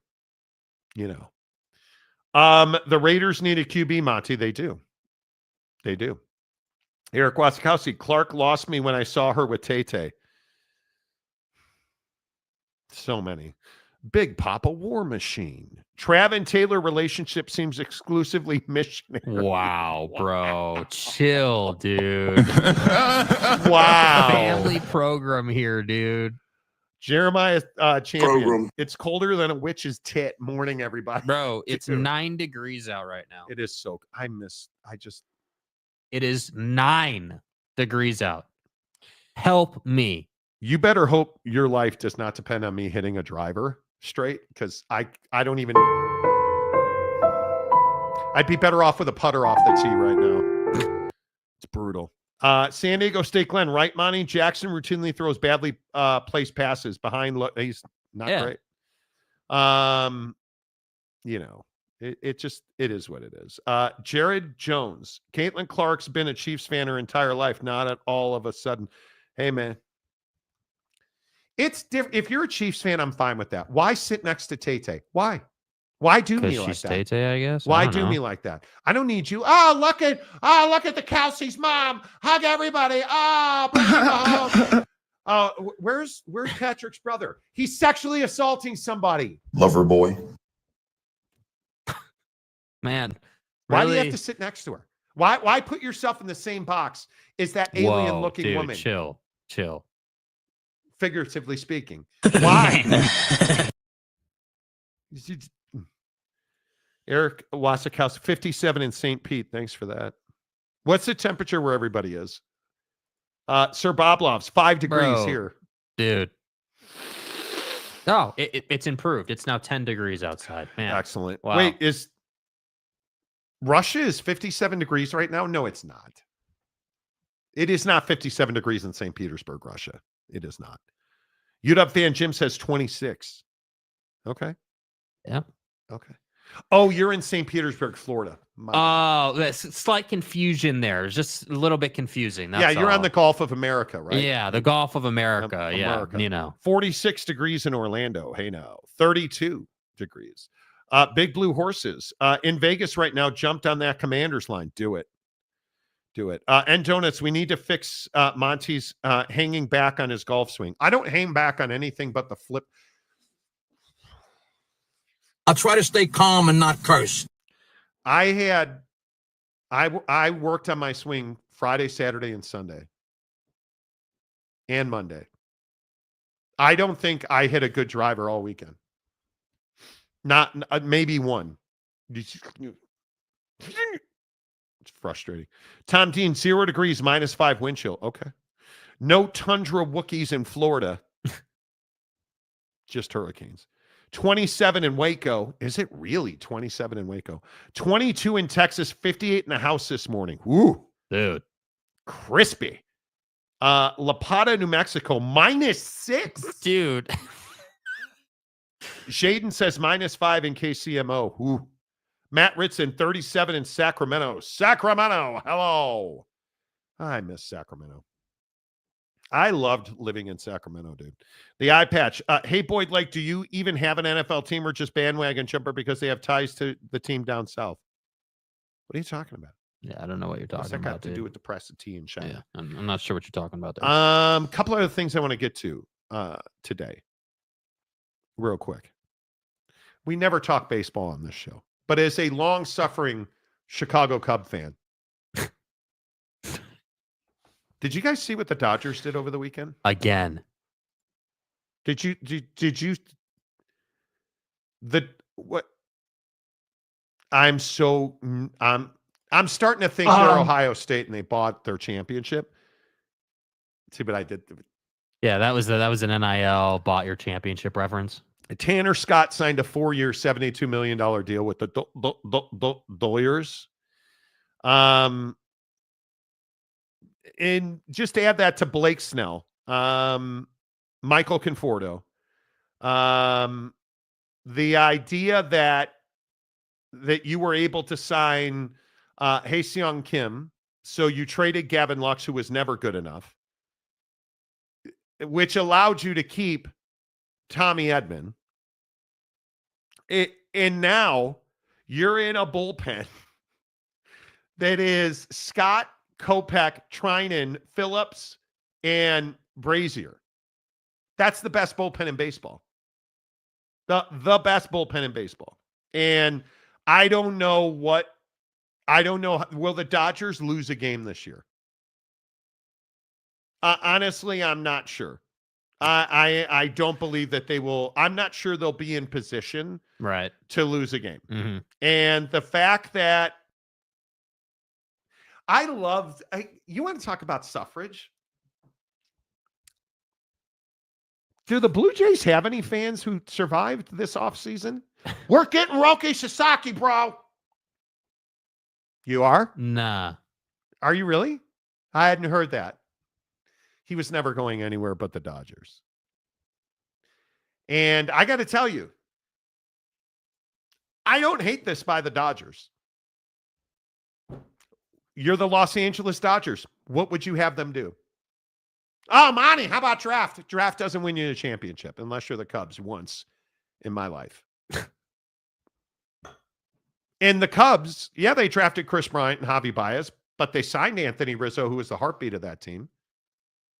Jason Hayward, like all those dudes. It's cool. Everybody's like, oh, dude, you guys won a championship because you bought talent. Yeah, and your team didn't, which is why you didn't. I love this. It's the Ohio State bought and paid for. Fucking right. Excuse my French. Yes, they did. They NIL'd and portaled better than you. What's your point? Yeah. The Dodgers outspent everybody. What's your point? It's the system. How are they to blame? Here I am as a Cub fan wondering why Roki Sasaki was never even an opportunity for the Cubs. Why was Blake Trinan never an opportunity for the Cubs? Why is Scott not an opportunity for the Cubs? Because the Cubs don't spend money. Mm-hmm. They just want to tell you, oh, look at what we did. Kyle Tucker. Look at we spent in arbitration. Kyle Tucker's not going to be back with the Cubs next year. I know it and you know it. Mm-hmm. I know it and you know it. The Cubs have done absolutely nothing. Now, I still spent, almost 10 G's, but the Cubs have done absolutely nothing. So again, explain to me, why am I excited? What am I supposed to do? Well, the Cubs got Vidal Brujan for Matt Mervis. Well, we're saved. Who the fuck is that guy? I don't know, and neither do you. Well, the Cubs, I'm just going down the list of the free agent signings. That's right. We traded Cody Bellinger to the Yankees, and we sent them cash. Okay. But wait, I thought you were spending money. Nope. Kyle Tucker. Oh, well, we gave up Hayden Wisniewski and Isaac Paredes for 1 year. Okay. That looks great. Should find out today, by the way, because I am. I'm trying to get tickets for the Tokyo series. We entered to get tickets for the Tokyo series. I'll probably win them and I'll probably go. The Cubs haven't spent money and we're not going to win, but I'll still be there because we got Matthew Boyd.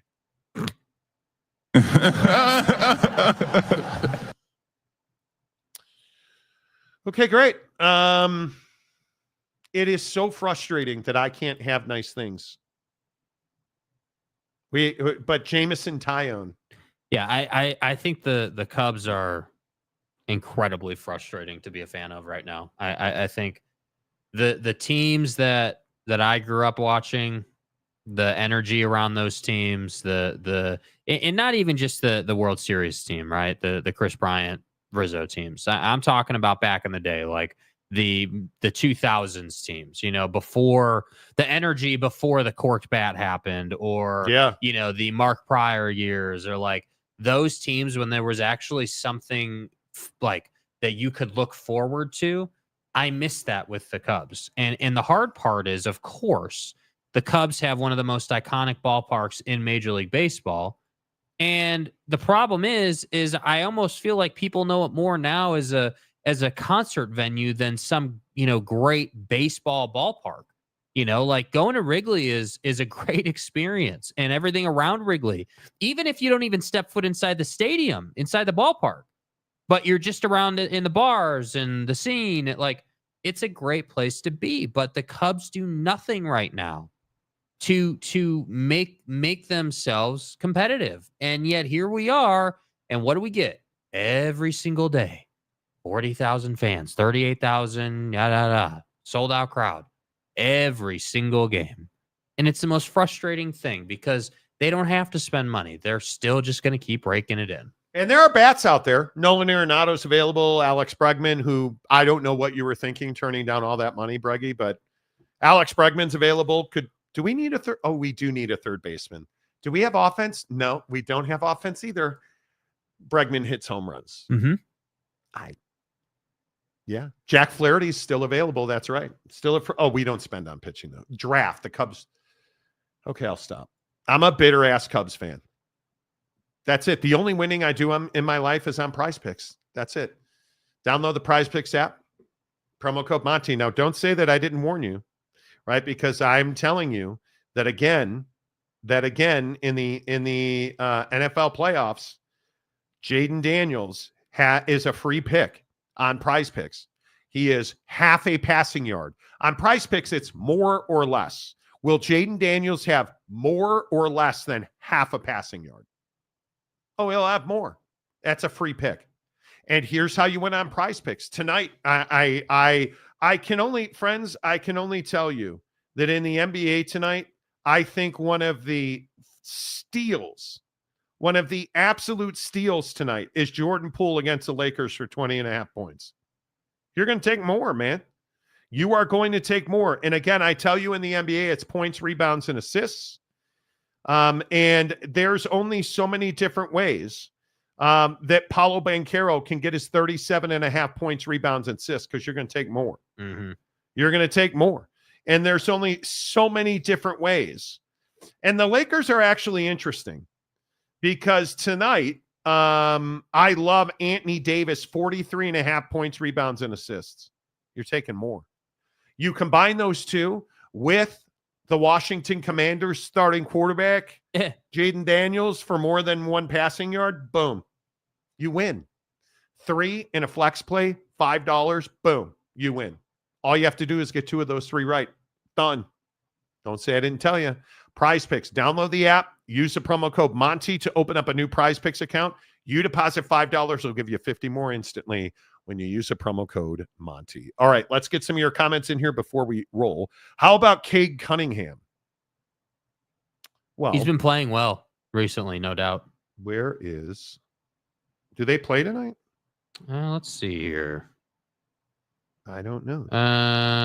They do not play tonight. Yeah, they do not play tonight. They are off tonight. Although Cade Cunningham he's won me several times. Brandon Butler, it's Chicago's way once in a ride, 20 years on season tickets for that for 2 decades, dude. If I could have been in the ballpark when the Cubs won the World Series, Dodgers should beat the 116 wins. They really should. High of 20 in St. Petersburg, Russia. Warmer than here. Yes, it is.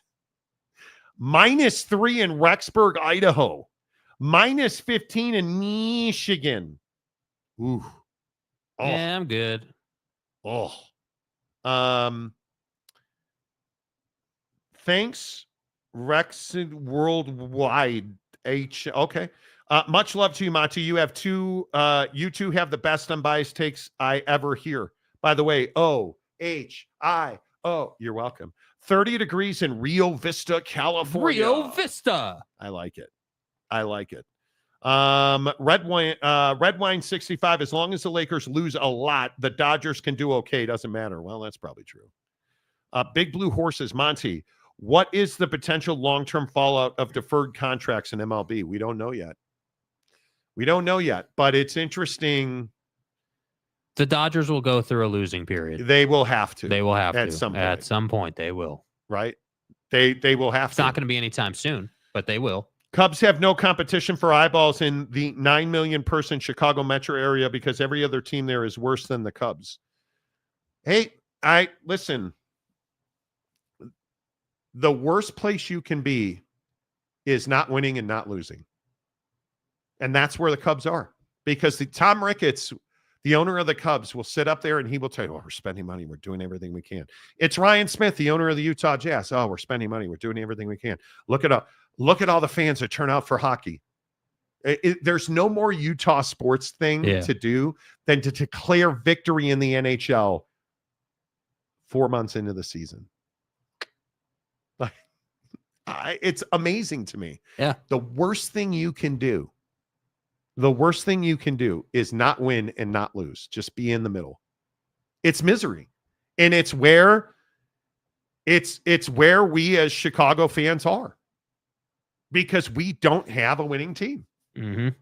We don't. And donuts, I see that revenue sharing is having an adverse effect at Indiana, a Big Ten school. Lesser schools with limited resources will be crushed. I have no doubt about that. Yeah. No doubt about that. Calford gives 50 Monty Show members. Calford, good to see you, dude. Appreciate you. Calford, buying friends again. Hey, man, if you're buying friends, I appreciate that. Monty owes a ribeye. Will Teddy ever get his ribeye? Good old Teddy Wayman. Nice of him to show up last week. Yeah, that's right. He was in the comments here, section. I maybe I can mail it. Sounds like NHL expanding back to Phoenix, Houston. Phoenix is trying to get an arena. But I'd rather be in the middle than watching half of a league actively try and lose. Well, dude, talking about this in our members only group, and you're not wrong, bro. What's that? That the NBA is unwatchable right now because half the league is trying to be as worse as possible to try to draft. I think the NBA is in a very difficult place. You don't have, with LeCap retiring in the next 2 years, I think. Who's the iconic star of the NBA after LeBron and Steph leave? There's not one. There's not. And I don't know how you fix that. Because in the pooper for Cooper, dude, have you guys been watching? Stud. He is dominating.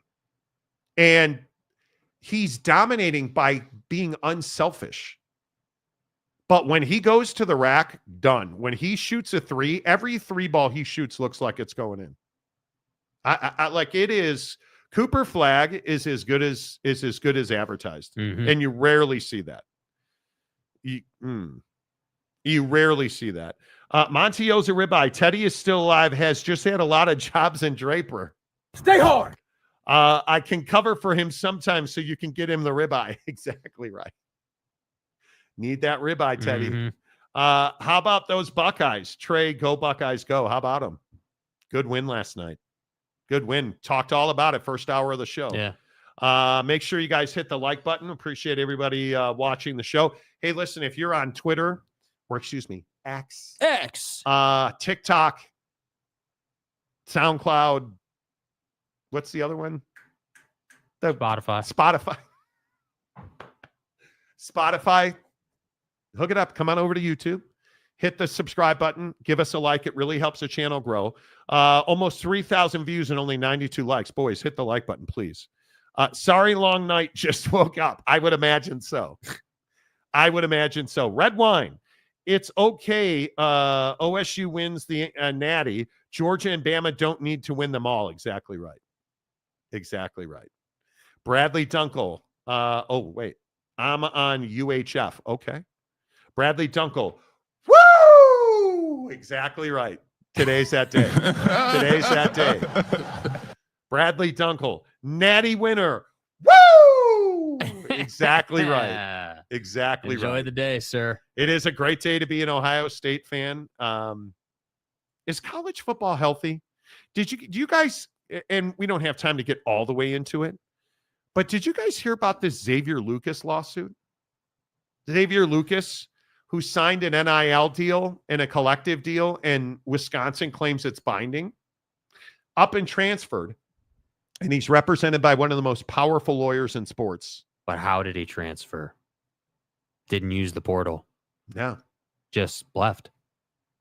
Left and went to Miami. And the funny thing is, there's no rule that says he can't. It's inevitable that this would happen. This is the unintended consequences. Is the transfer portal not a facade, a form of control over players? That's what it is. You're telling them when they can move, when they can't move, when they can do this, when they can't do that. And again, this is the portion of the unintended consequences that, we always reference on the show. At some point, somebody was going to see an opportunity wherever, and they were going to take their chance.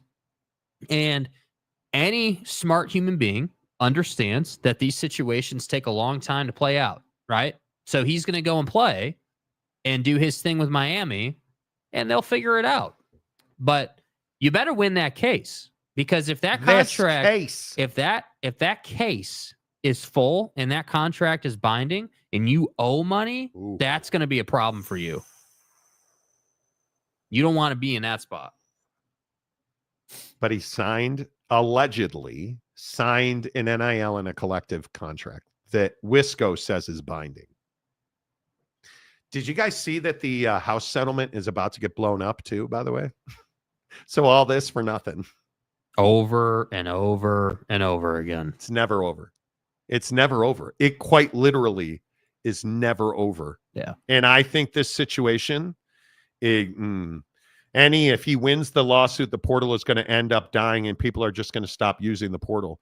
And I think they're just going to start withdrawing from college and going to wherever they want to go. Oh, and I think the thing that's very clear in all of this is that people talk whether you want them to or not. Like this whole, and we can get into this more tomorrow, I guess, but this whole thing where coaches cry a river about their kids getting calls, I got news for you, dude. Whether you cry a river or not, those kids are getting those calls. Like, it's going to happen. And the only thing that keeps a kid in a program is culture and opportunity. If he likes where he is and his case is full, then he's going to stay. This case. But if his case is empty, he's going to go to Miami.